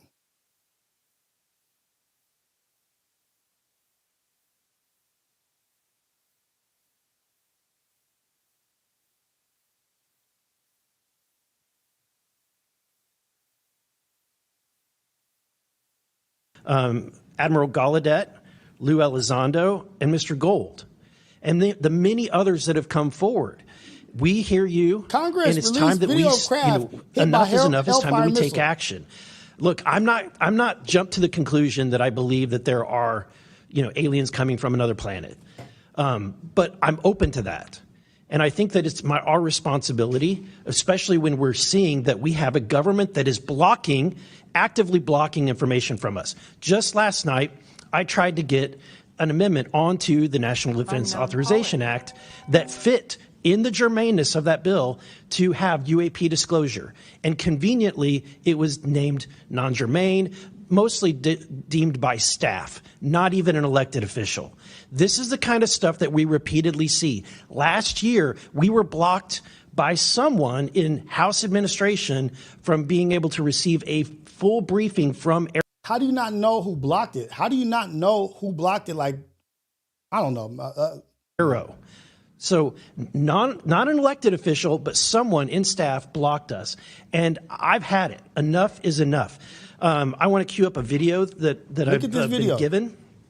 This is a video that they have of an unidentified flying object flying, and they shoot it with a Hellfire missile. And as before it starts, I'm going to describe. This was taken October 30th of 2024.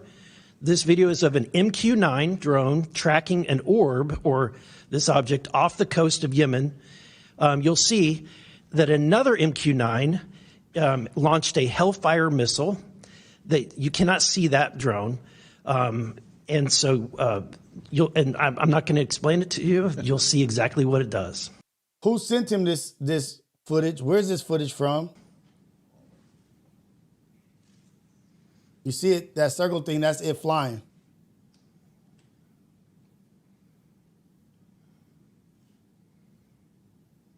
Unidentified craft, whatever that shit is.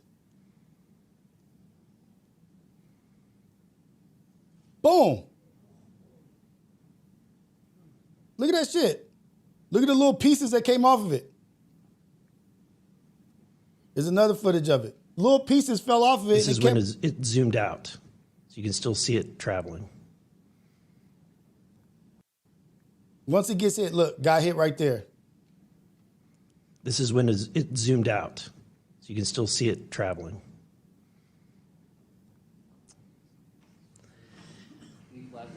Changes. So, Mr. Knapp, do you have you heard about, events like this occurring? And what information might you have? And as a video that described an orb, you'll see, not see that, so you'll see exactly. The missile comes right here. Watch it get hit. And it just flips and continues on its path. Little pieces fly off and the pieces of it follow it. That ain't nothing we got. We don't have that technology. Boom, hit it, flip, rights itself. Do y'all see them little pieces? I'm not tripping, right? No, those little pieces weren't there before it got hit. Look at the little 3 pieces behind it.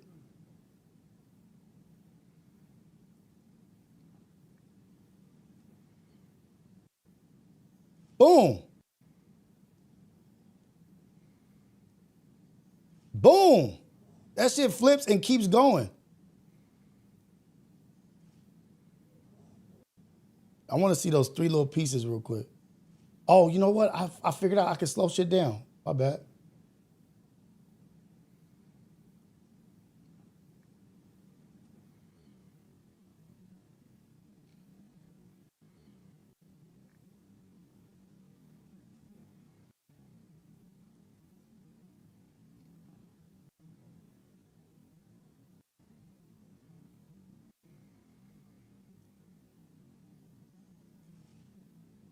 See them little 3 things that fell off of it?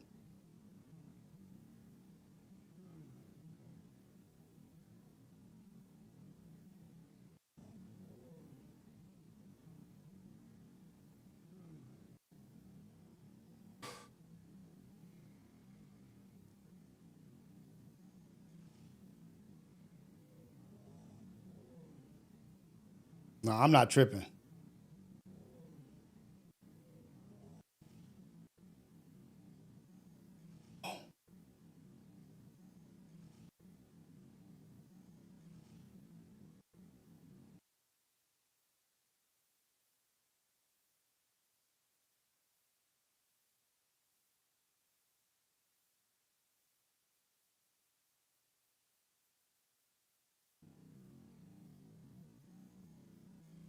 Boom.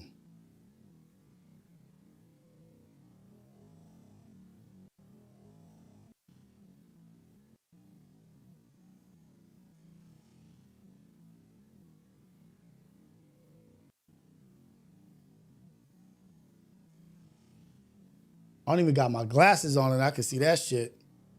They go, what man-made gets hit, 3 pieces fall off of it, and it continues flying? What? Tell me about that, because I don't know. Somebody said that that's man-made. Might be. They might have some technology that we don't know about. Trump has been saying that we got shit that the world doesn't know about. Unknown caller.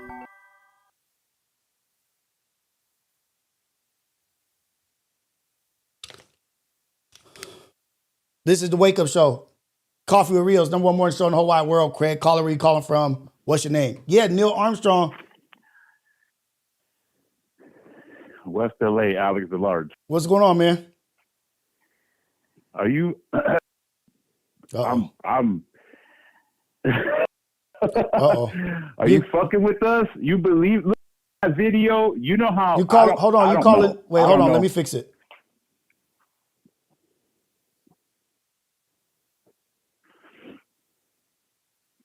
I need to watch this fool. Hello? This ain't our files. Go. Listening. All right. So you're believing this? Well, the video is bad. Let's just be honest. At this point, damn it. You know, there's videos of satellites they could zoom in on like one little something like this looks like an ultrasound, man. look good. I'm being honest. I can't even tell what we're. So wait, what are you saying though right now? Like, what's your point? What I can't tell what that is. That's just blur. Recently they wouldn't show you shit. Just recently they told you that Area 51 doesn't exist.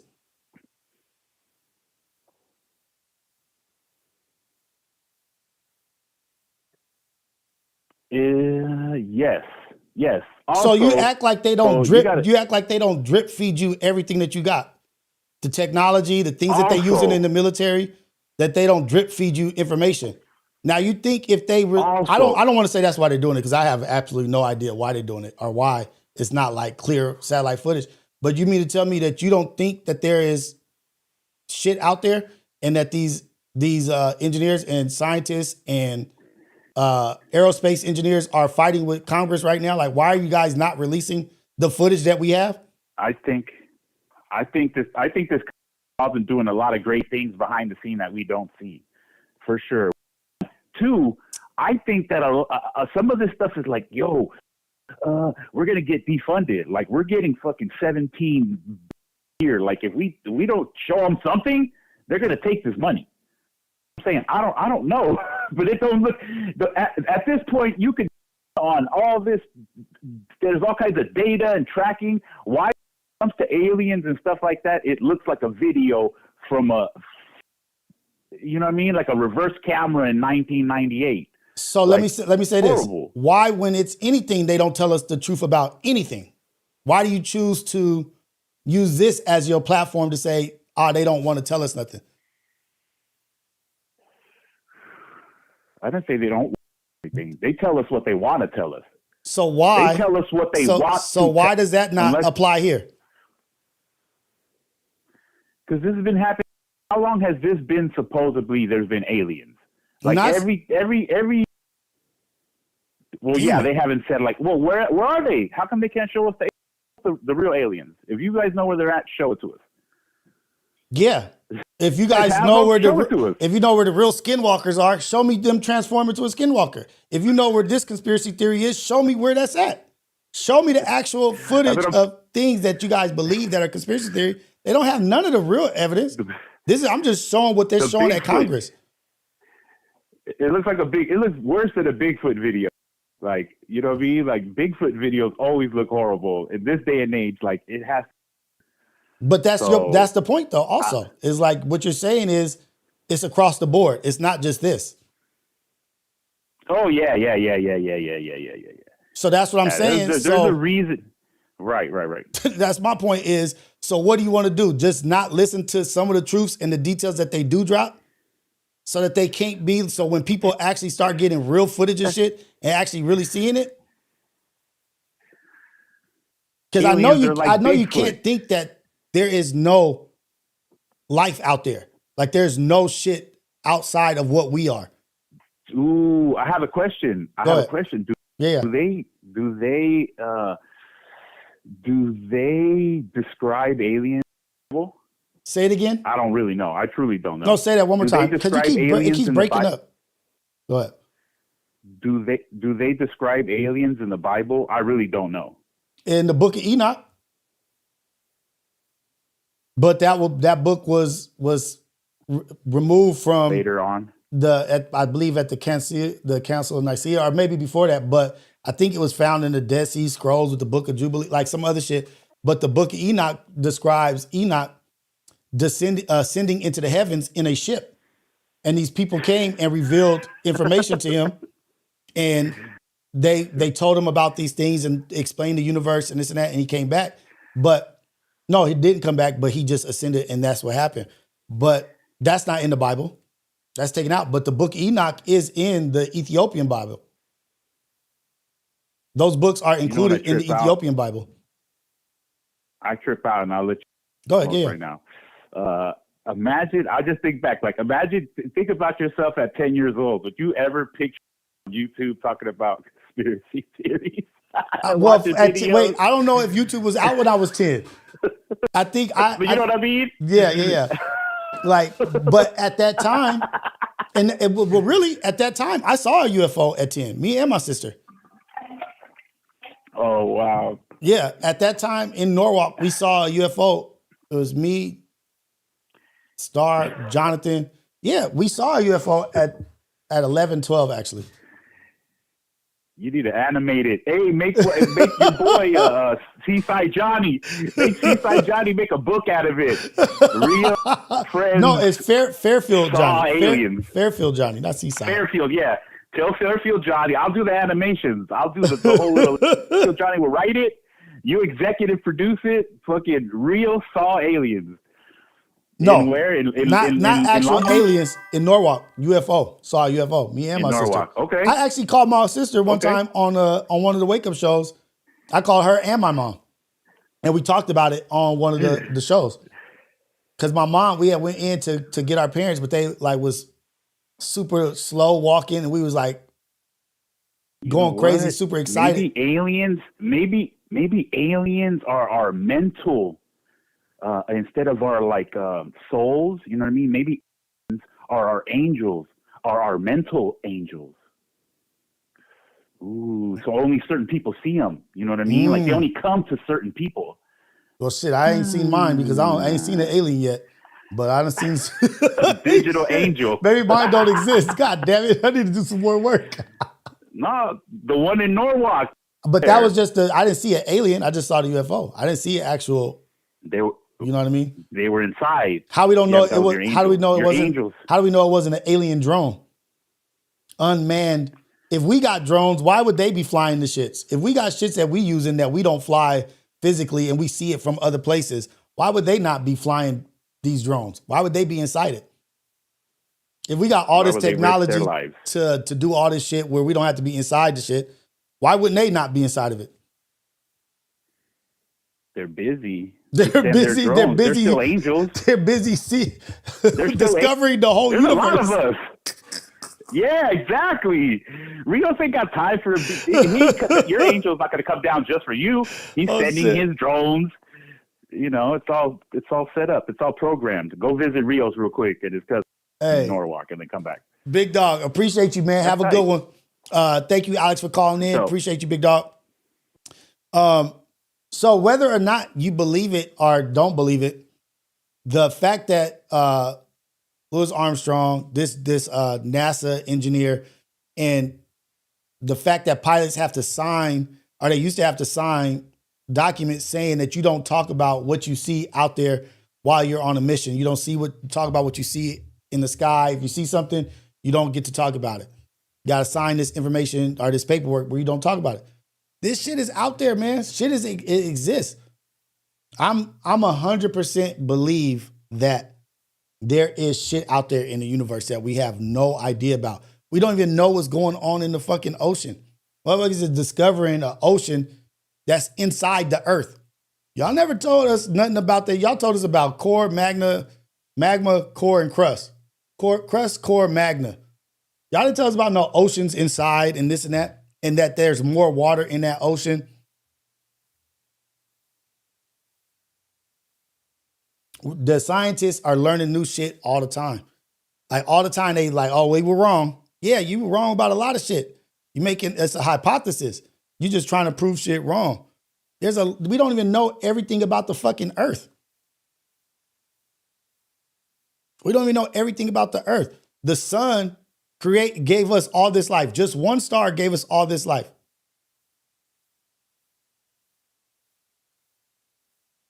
And each galaxy has billions of stars. Billions of stars. And out there they say that there's more stars than grains of sand on Earth. And you mean one of those grains of sand created all this? You don't think that any other star has created any other life? Or there ain't no other shit going on out there? More stars than the grain of sand.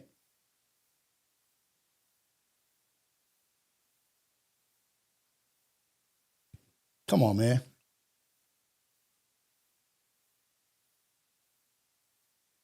Get with the program, man. Hey, man, it goes back to me saying, we started this episode saying, man, y'all better get right. Get right with God. Get right with your people. Forgive, love, be a good people. Be good people. Be a good person. We don't know what the hell is out there. I don't know what the hell is out there. I don't know what the hell is going on.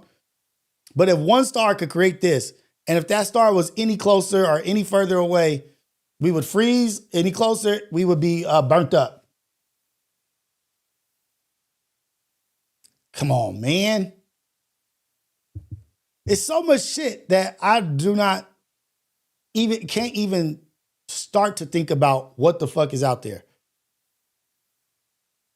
You mean to tell me there's more suns than grains of sand on Earth?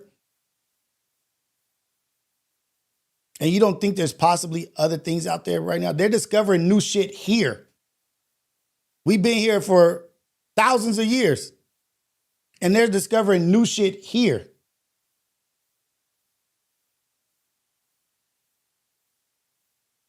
Visionary star. Earth is even affected by Jupiter. Earth is affected by the moon.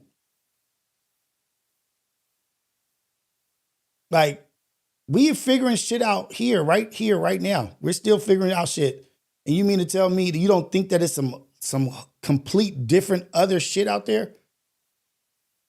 You see stars, that star is from years ago. It's so far away that image that you're looking at is years ago. It's from years ago. That star might be dead. It might not even exist no more. That shit might not even be there no more. But it takes so long for that image to get here that you really are looking at the past. Ooh, let's get deep on them, guys. You're really looking at the past. You're looking so far away that you're looking at the past.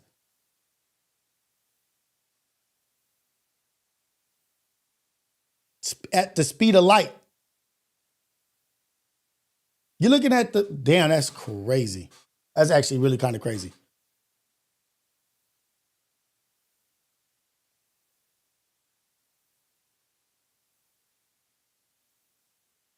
Yeah, there you go, Cali Bags. Yeah, that's what I said. Get right with God.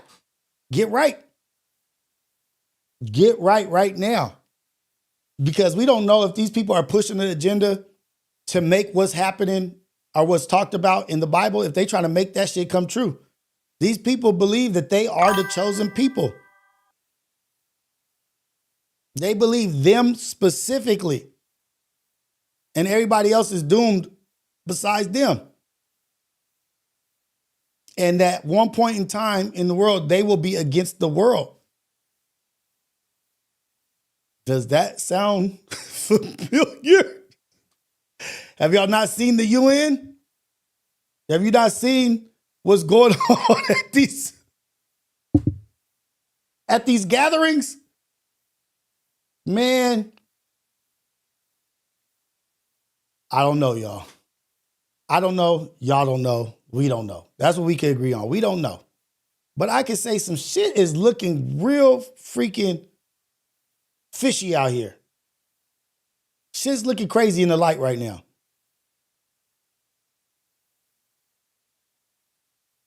Fan base. Let's talk about, I was talking about social media the other day, and that all of the social media sites are being bought up by like a certain belief of people, a certain outlook of kind of person. They're rich and they're buying up all the social media. So I looked up some stuff. It's called Fan Base. It's another social media platform that is called Fan Base. I think it's Black owned, that people are talking about. And I haven't purchased it. I haven't gotten the app, but I was just looking into it yesterday and this morning.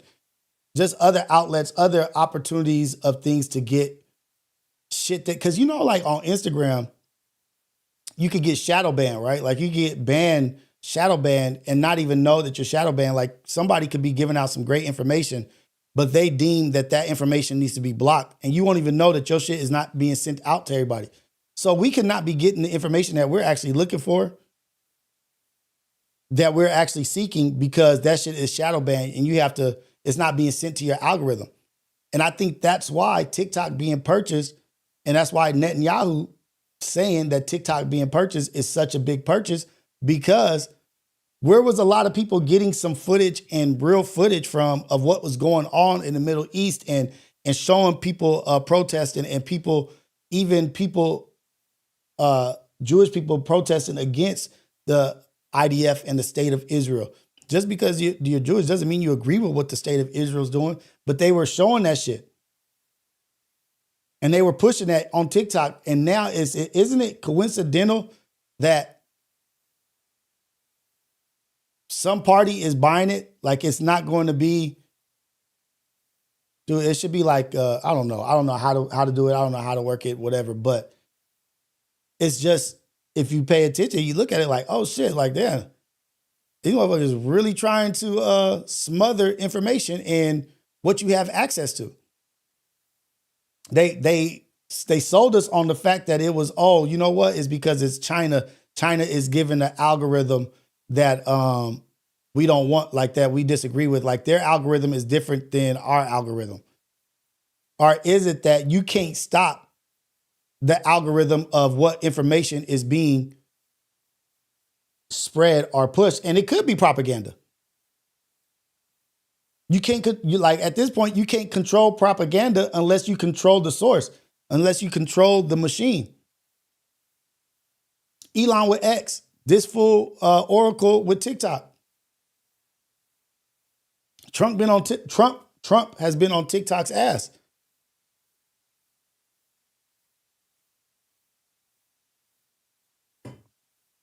I thought he was getting rid of TikTok. I thought Trump was like, yeah, we're getting rid of TikTok. It's done. But then he started negotiating ownership of all that shit. And you start looking into Palantir, you start looking into Thiel, you start looking into Elon, you start looking into Charlie Kirk and their connections, and how Charlie Kirk got put on, and how PayPal and all that shit is connected. Tucker Carlson.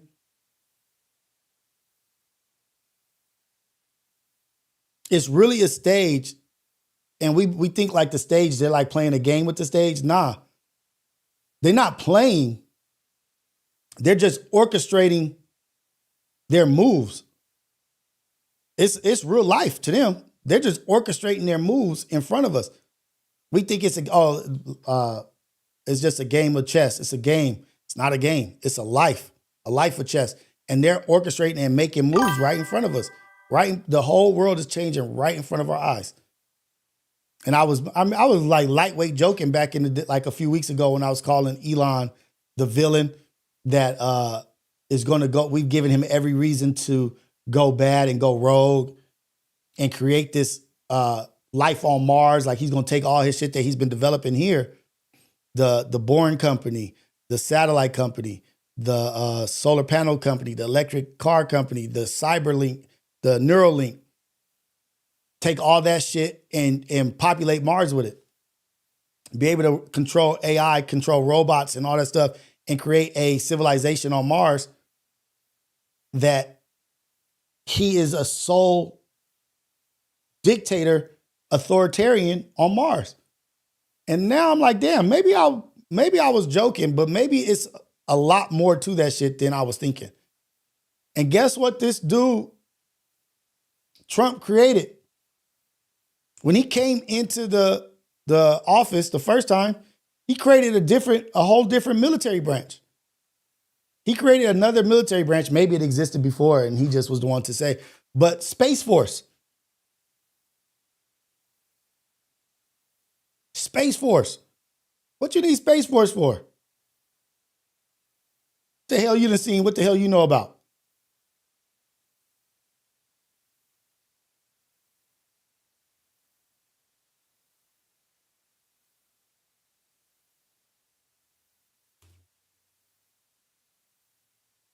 It's crazy, man. Like if like a little overwhelming just of all the shit that's going on and all the shit that's happening and the, like, if you connect the dots behind the scenes and what these people have in common and how they're connected, businesses, the richest in the world and this and that. Oh, they brought this person along. They brought this person along.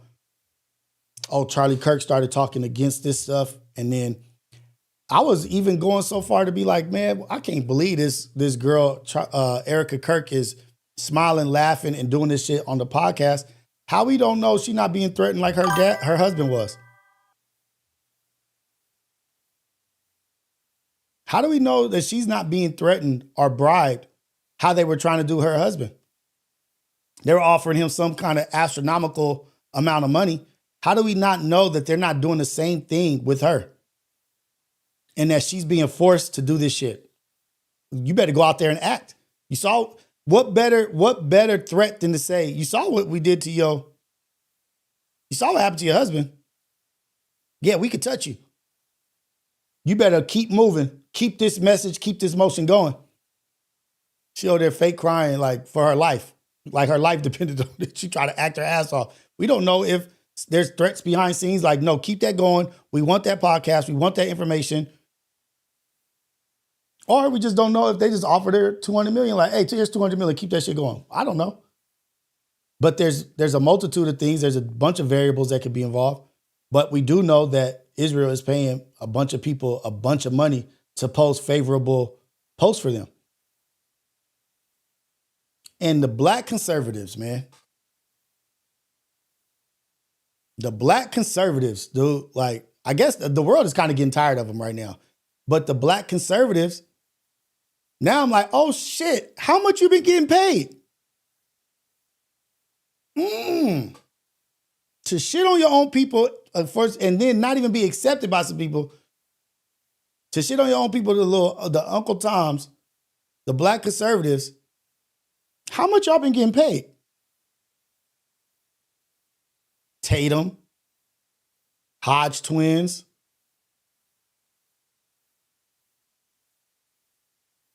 Come on. No, not even Candace Owens, because she started going against. But they out there getting that bread, $1,000 a post. I'm going to pull that up, actually. Yeah, I don't think. 7,000.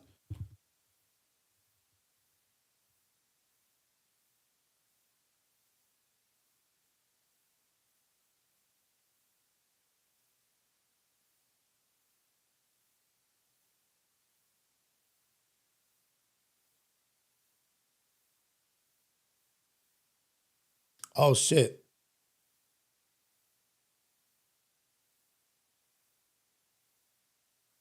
Damn. This is the AI overview, so I'll go to a video and see what it says. Public documents filed in late September 2025 revealed that the Israeli government is funding a covert influencer campaign to promote pro-Israel messaging on social media, which payments potentially averaging around $7,000 per post.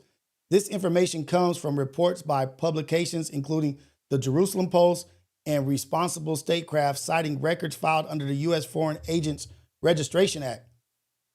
The Esther Project. According to FAIR filings, Israeli Ministry of Foreign Affairs contracted the U.S.-based lobbying and PR firm Bridge Partners for a campaign codenamed the Esther Project. The project, coordinated with Havas Media Group Germany, had a budget of $900,000 for June to November 2000.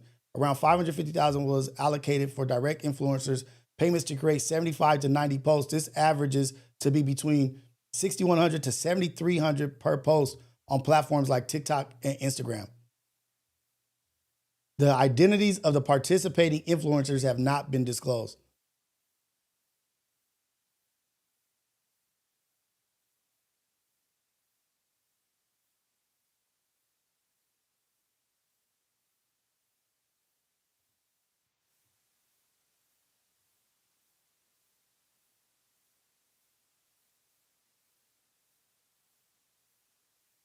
Damn. So we had planned to make this segment about the potential interception of the Samud flotilla that is heading to Gaza. That was expected to come overnight because the flotilla has now entered the nautical mileage space out there and make the case on TikTok. And he also said the most important thing to do is to purchase TikTok. Like that was his word. He's talking about and Larry Ellison, a close ally. Let's go. And he said like the way that we're going to respond to the problems that Israel's image is facing worldwide is we're going to have our influencers go out there and make the case on TikTok. And he also said the most important thing to do is to purchase TikTok. Like that was his word. And Larry Ellison, a close ally of Israel. Larry Ellison is Oracle. Through Oracle is indeed doing that. But so incredible discovery. It's in a FARA filing by Quincy Institute researcher Nick Cleveland Stout. You can put this C1 up on the screen. New document reveals the Israeli government paying a cohort of 14 to 18 social media influencers between $6,100 and $7,300 per post. The show is now fully in support of Israel, and our coverage will only be supportive of Israel. $7,000 a post every time we post about it. So if we do, let's... Dude, they not... If we do a 15-minute segment that's slobbering about Israel, and then we cut it up into like 15 different clips. We'd be so rich. Can we cash $7,000 each? We're leaving a lot of money on the table. That is big money. That is a lot of money. So we don't yet know the identities of these 14 to 18 on social media influencers. We can guess. We can certainly That'd be a guess. fun game. At some of them, It's like a game show. I think on a week ago, Brianna Wu announced that she'd be going to TikTok to start doing pro-Israel content. I don't know if she's getting paid or not, but interesting. Guess the pro-Israel influencers. It's like interesting timing. Amazing. Damn. $7,000 I don't know per about post. what happened with Bill Burr and the podcasters going to Saudi Arabia. You said they sold out. What happened? So we've seen some of the, I don't know if these are the influencers getting paid, but we've seen, you see a lot of posts that have started to circulate. I'm curious for your take on this. I think that they are, now they have endless amounts of money, and also Dropsite, as Dropsite reported, they paying influencers that much money, and we giving them money. We giving them money. They like, oh, let me take some of that. Let me take some of that money you gave me, pay some of these influencers. Man, the other side better start trying to do something. The other side better find some people with some money. It seems like right now they got all the money and the willingness to play dirty. Look at Hakeem Jeffries playing like a buster, man. He went to the office, the Oval Office, and sat down in front of a desk with Trump there in the Oval Office with Trump 2028 on the hat. I'd have took those hats and threw it. Why not just take those hats and throw it and make it go viral? Like, I stand against this tyrant. Bruh! Why not? Citing Haaretz, actually, that Israel just approved another $40 million boost to their global propaganda budget. This is on top of a $150 million increase over what they had already been doing. $24 million of that is for, quote, global influence campaigns, and $16 million is to finance international delegations visiting Israel. So these are the, whether it's lawmakers or influencers. Jiggy, I don't care if this is boring. I ain't doing what you want me to do. I'm doing what I need to do. I don't give a shit if it's boring. This shit is interesting as fuck to me. Holy shit. Like, the opposition to this, they gotta do something. Y'all just placating, playing nice, sitting on your thumbs, voting for Charlie Kirk to get his own holiday. Like, what are y'all doing?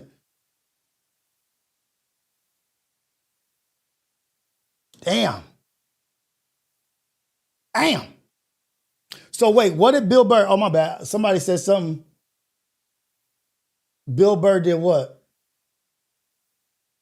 Secret Service. Sickle cell soldier. Hey man, I'm just replaying some shit that's out there. This is out there. They're all going for a big comedy fest. Kevin Hart, Luce, CK Tucker, all of them.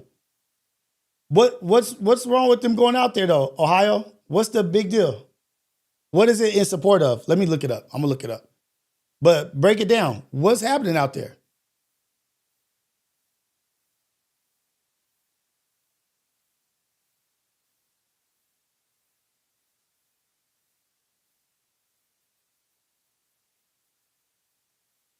Let me see. Saudi Arabia.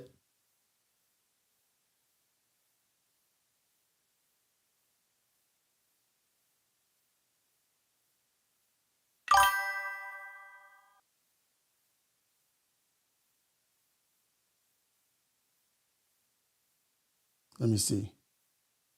Ask ChatGPT like rich rappers.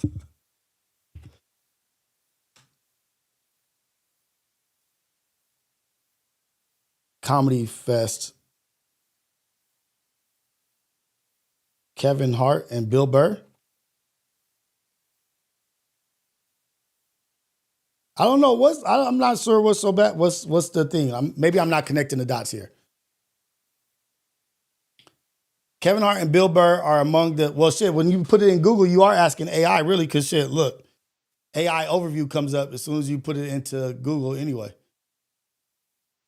Kevin Hart and Bill Burr are among the many comedians who performed at the Riot Comedy Fest in Saudi Arabia in late September and early October. The festival has drawn significant controversy and backlash from other comedians, activists, and media outlets. Why? Let's see why. The controversy. The event is part of Saudi Arabia's Vision 2030 plan to diversify its economy and project a more relaxed social image through entertainment and tourism. However, critics have called the festival blood money and a whitewashing campaign to distract from the country's human rights. Oh, yes.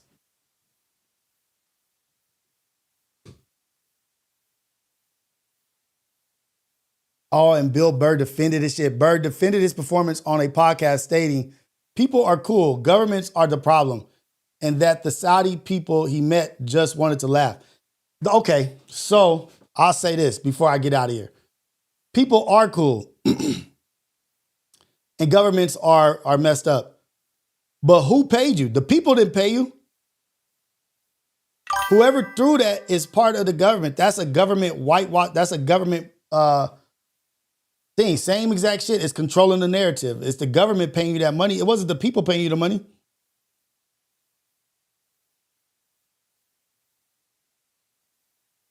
Damn. It's that special time of year. It's the Riyadh Comedy Festival. Comedians Kevin Hart, Dave Chappelle, and Bill Burr are among those headlining Saudi Arabia's new Riyadh Comedy Festival. Other comedians have slammed the performers for what they see as helping the Saudi government improve its image. I mean, how do you even promote that? You know, like from the folks that brought you 9/11. Full disclosure, I was not asked to perform at the Riyadh Comedy Festival, so this dude, Mark Barron, it's kind of easy for me to take the He went at Joe Rogan and his whole little shit out there in Austin, Texas, too. high road on this one. Easy to maintain your integrity when no one's offering to buy it out, you know. Now, there's a lot of drips, killjoys, and dweebazoids who are saying, oh, they shouldn't do comedy over there because it's... Wait, is that the dude from The Office? Is that the nerd from The Office? whitewashing a regime that just in June killed a journalist. Shut up. He looks like the tall nerd from The Office. I forget what his name was. Comedian who hasn't whored themselves out to a dictator. Saudi authorities said Turki Al-Jasser was convicted on terrorism and treason charges, according to the Associated Press. Comedian Shane Gillis says he turned down a lucrative offer to perform. Then they doubled the bag, and I was like, They doubled the bag, the princes? It was a significant bag. What? But I'd already said no. You know, I took a principled stand. On 9/11, your friends. Comedian Tim Dillon claims he was dropped from the festival because of his jokes about the regime. Maybe here goes the other side. I was defending them. Because guess what? Guess who got a shit ton of money? That Saudi money is crazy. Having slaves, I literally said slaves are probably hard workers and, for the most part, agreeable. But they didn't like that. You can literally support somebody too much. I've learned this. Pete Davidson, whose father was a firefighter who died in the 9/11 attacks, is also set to perform in Riyadh. You know, I've been getting a little bit. What? I'm not even going to talk about that. Y'all heard what they just said about his father? And a flack just because like my dad died 9/11, so they're like, how could you possibly go he there? talked about it. I just, you know, I get the routing and then I see the number and I go, I'll go. What? Oh man, he just admitted. He said, "Yeah, man, I'm up for purchase. Fuck my dad. Whatever this about the number. Fuck my dad. What he died for." and how he died. What? Okay. Saudi Arabia's government denies any involvement in 9/11. The U.S. government says the Saudi government was not involved and the terrorist group Al-Qaeda acted alone. Human Rights Watch condemned the festival and is urging the comedians to speak out about dissidents and others in Saudi detention. CNN has reached out to the Saudi government and representatives for Hart, Chappelle, and Burr for comment. It's that special time of year. Damn. I didn't know about it. But so if we have something to say, if we have a stance against that, who is the dude Turkey that's doing the boxing, that's paying everybody all the money for boxing? But at least it's not to whitewash the image of and take away and soften the image of a country. At least Turkey is paying for boxing. He wants to see good boxing matches. Maybe that's why that's more acceptable versus this. It's literally to soften the image of the Saudi.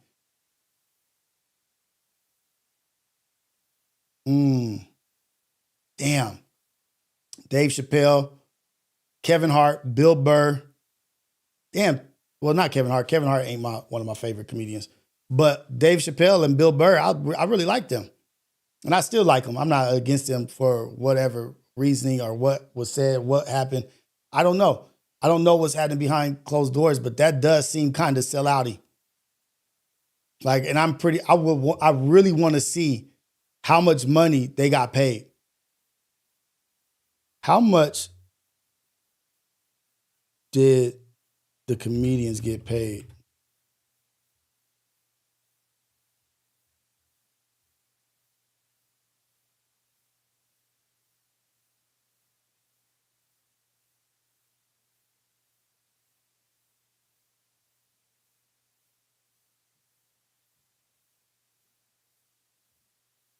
Doesn't say.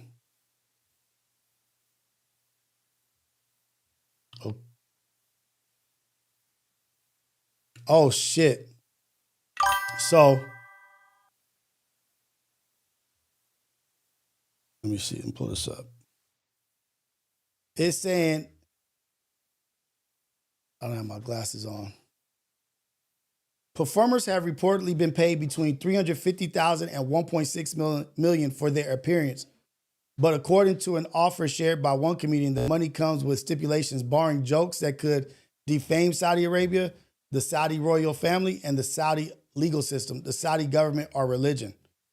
The Saudi government has said the event is part of its Vision 230 program, which is a plan to diversify the government economy into sports, arts, and culture and introduce liberal social reforms to Saudi society.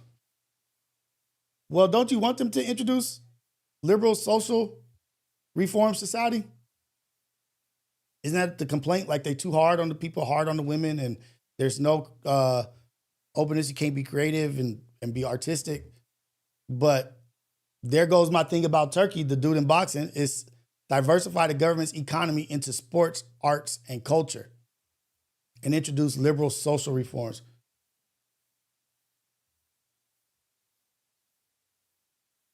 Are they trying to make a change? Shit, what if, are they trying to make a change?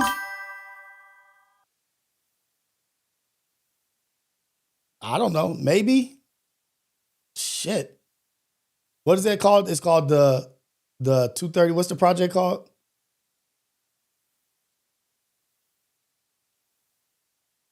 Vision 230 program. Let me look that up. Don't we want them to change? Don't we want them to be softer? Or do we want them to stay how they are? Just leave them alone?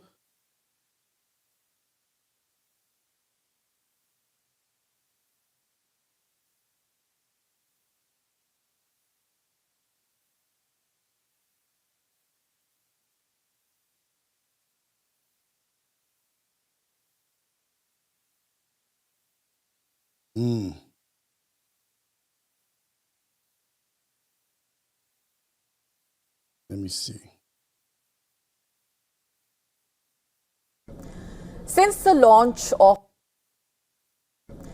Since the launch of Damn, we Vision going into- 2030 in 2016, Saudi Arabia has made significant strides in transforming its tourism sector. Once primarily known for oil, the kingdom is rapidly becoming a global travel destination. In 2019, Saudi Arabia welcomed 50 million. Nothing like some money to want you to change your whole outlook and aspect. Maybe they trying to. Domestic and international visitors. By 2024, that number more than doubled to 115 million, exceeding the Vision 2030 target of 100 million, 6 years ahead of schedule. Damn. So where does everybody be going? Damn it, I'm running where they all go, where people go, the bomb place with the highest building. I think that's it right there. What is it called? Damn.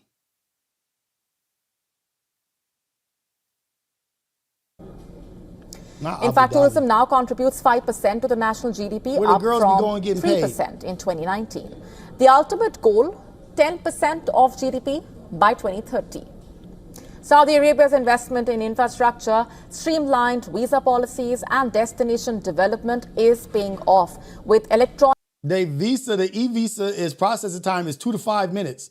visas now available to citizens of 65 countries, processed in as little as 2 to 5 minutes. Jesus the kingdom Christ. has opened its doors to the world. International visitor numbers have grown from 5 million in 2019 to over 30 million. Jesus. In Now among 2024, top this 10 growth visited places countries. Saudi Arabia among the world's top 10 most visited countries.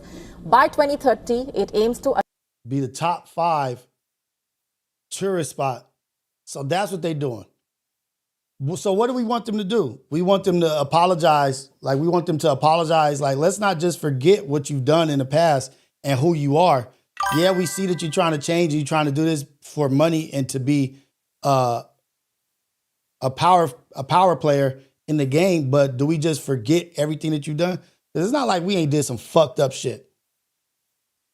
attract 50 million international tourists, aiming to be in the top 5 globally.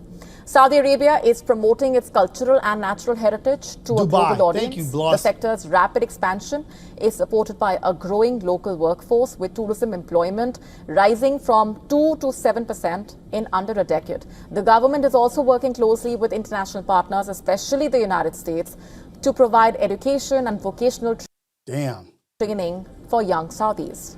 According to the tourism minister, the goal is clear: to make tourism as economically vital as oil. It's all about the money. It's all about the Benjamins, man. It's all about the money, y'all. Like, so they are already top in oil. One of the top, probably top 3 in oil. I think Venezuela is way up there. Top 3 in money. But if they could become a top tourist place, a top 5 tourist place with all that oil, they will be significantly and change their image.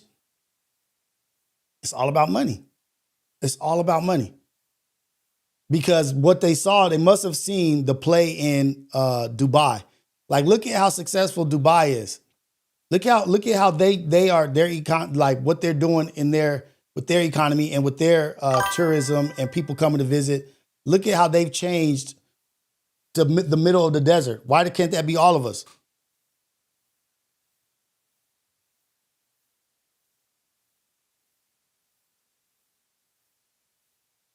The United Arab Emirates, known for its luxury.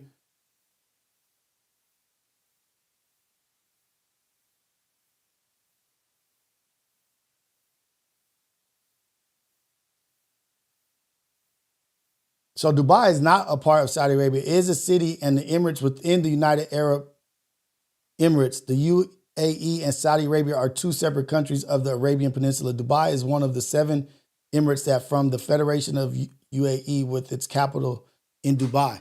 They probably seeing what's happening in Dubai. They seen what's happening in Dubai and like, man, we need to get a piece of that pie. Soften our image, man. Let's start paying some.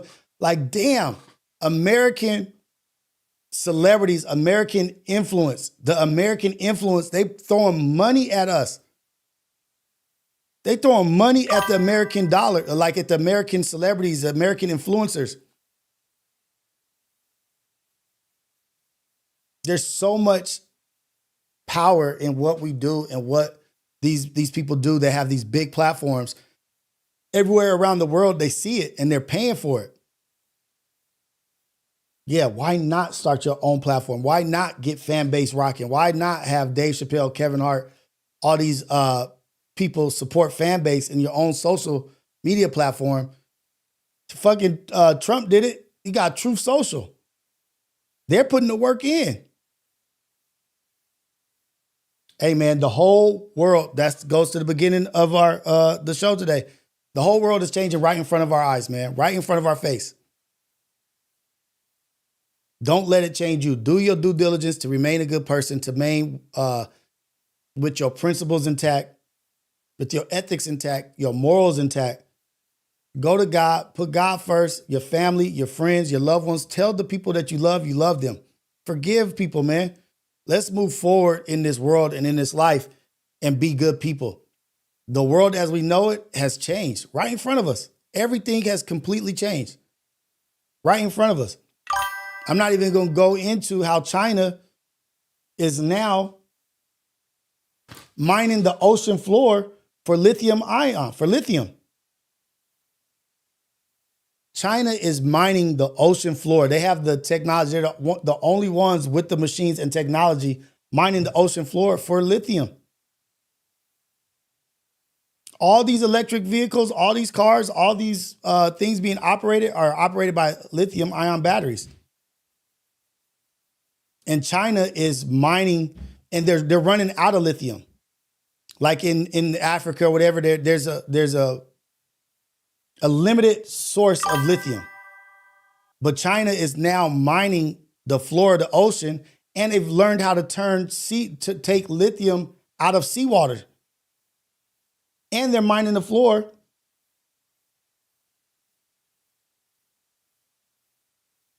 I can't pull that video up right now because I got to get out of here. I'm going on two and a half hours. But shout out to y'all, man. Maybe I'll pull that up tomorrow. But just look into it yourself. China mining ocean floors for lithium.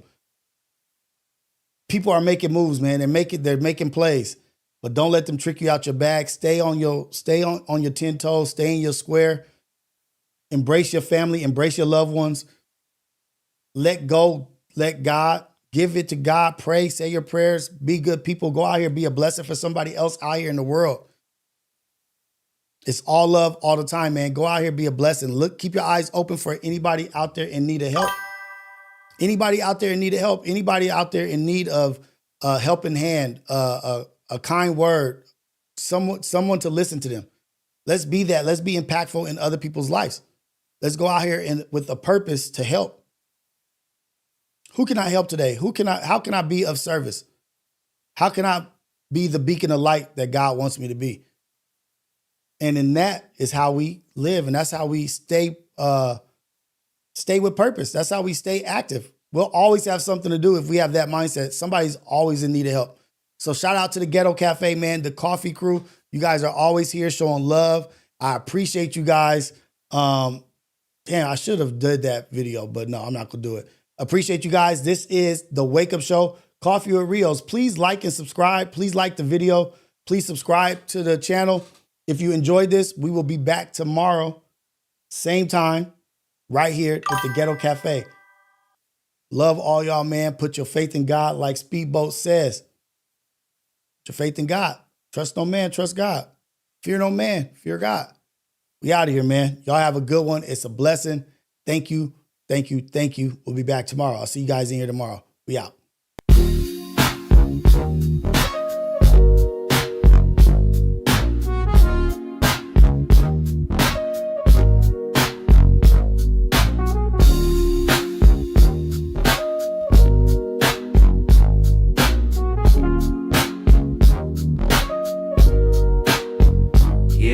Ghetto Cafe Cafe in the building, steam rising from the stove. We switching lanes, they don't want it, they just pose for the smoke. If it's about that coffee, we got the roast and the toast. Shots fired from the French press, let it drip slow and boast. Mornings on the west, sun low, but the grind stay woke. Ghetto cafe, steam in the breeze, cruising through dreams with a mug and some peace. No drama, just cream, we deliver with ease. On the coast where the light never leaves.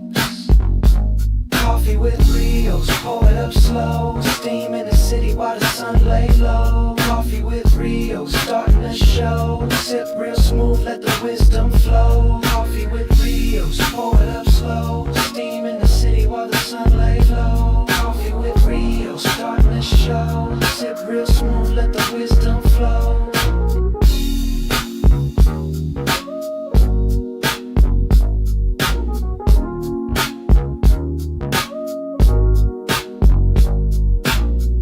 No drama, just cream, we deliver with ease. On the coast where the light never leaves. Coffee with Rios, pour it up slow. Steam in the city while the sun lay low. Coffee with Rios, starting the show. Sip real smooth, let the wisdom flow. Coffee with Rios, pour it up slow. Steam in the city while the sun lay low. Coffee with Rios, starting the show. Sip real So we had planned to make the wisdom flow. Coffee with Rios, pour it up slow. Steam in the city while the sun lay low. Coffee with Rios, starting the show. Sip real smooth, let the wisdom flow.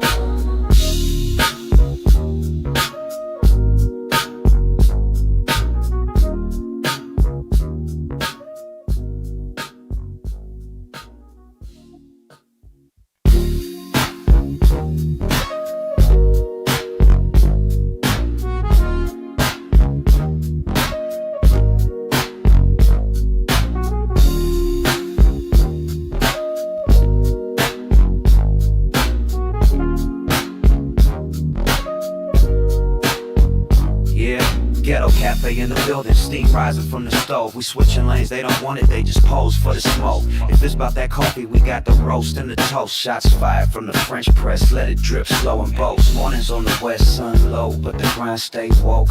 Ghetto cafe, steam in the breeze, cruising through dreams with a mug and some peace. No drama, just cream, we deliver with ease. On the coast where the light never leaves. Coffee with Rios, pour it up slow.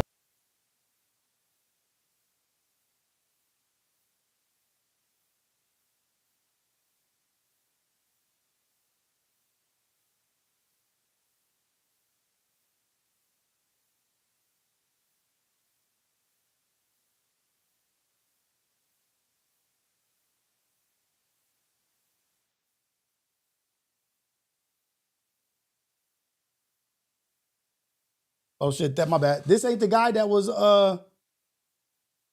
in that video? Gabe Lewis. Dunder Mifflin. Gabe. I thought that was the guy that was talking. That wasn't him? Damn. Now I got my bad. I gotta find the video that I pulled up.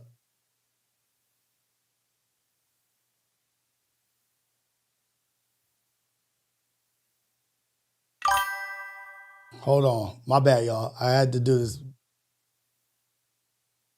It's that special time of year. It's the Riyadh Comedy Festival. Comedians Kevin Hart, Dave Chappelle, and Bill Burr are... It's that special time of year. It is him. Zach Woods. What's his real name? Yep, it is him. I be on it, man. I be knowing stuff. That is him. Zach Woods. From The Office. Gabe Lewis from The Office. Look, Zach Woods. TikTok at Zach Woods. I knew what I was talking about. Gabe Lewis. Zach Woods. Boom. Okay, now I can get out of here. Now I can get out. Now I can go. Shout out to y'all, man. It's all love all the time. Okay, now I'm out.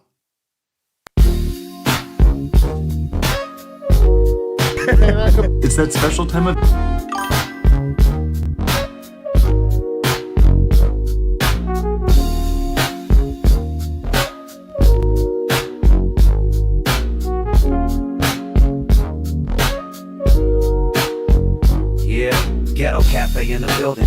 rising from the stove. We switching lanes, they don't want it, they just pose for the smoke. If it's about that coffee, we got the roast and the toast. Shots fired from the French press, let it drip slow and boast. Mornings on the west, sun low, but the grind stay woke.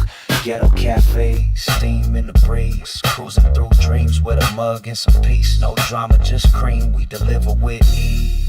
On the coast where the light never leaves. Coffee with Rios, pour it up slow. Steam in the city while the sun lay low. Coffee with Rios, starting the show. Sip real smooth, let the wisdom flow. Coffee with Rios, pour it up slow. Steam in the city while the sun lay low. Coffee with Rios, starting the show. Sip real smooth, let the wisdom flow.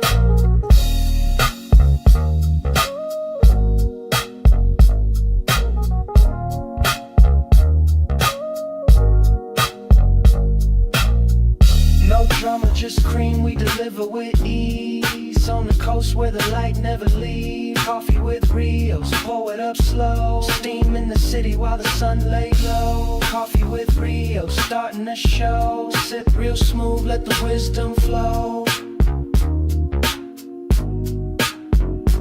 Coffee with Rios, pour it up slow. Steam in the city while the sun lay low. Coffee with Rios, starting the show. Sip real smooth, let the wisdom flow. Coffee with Rios, pour it up slow. Steam in the city while the sun lay low. Coffee with Rios, starting the show. Sip real smooth, let the wisdom flow.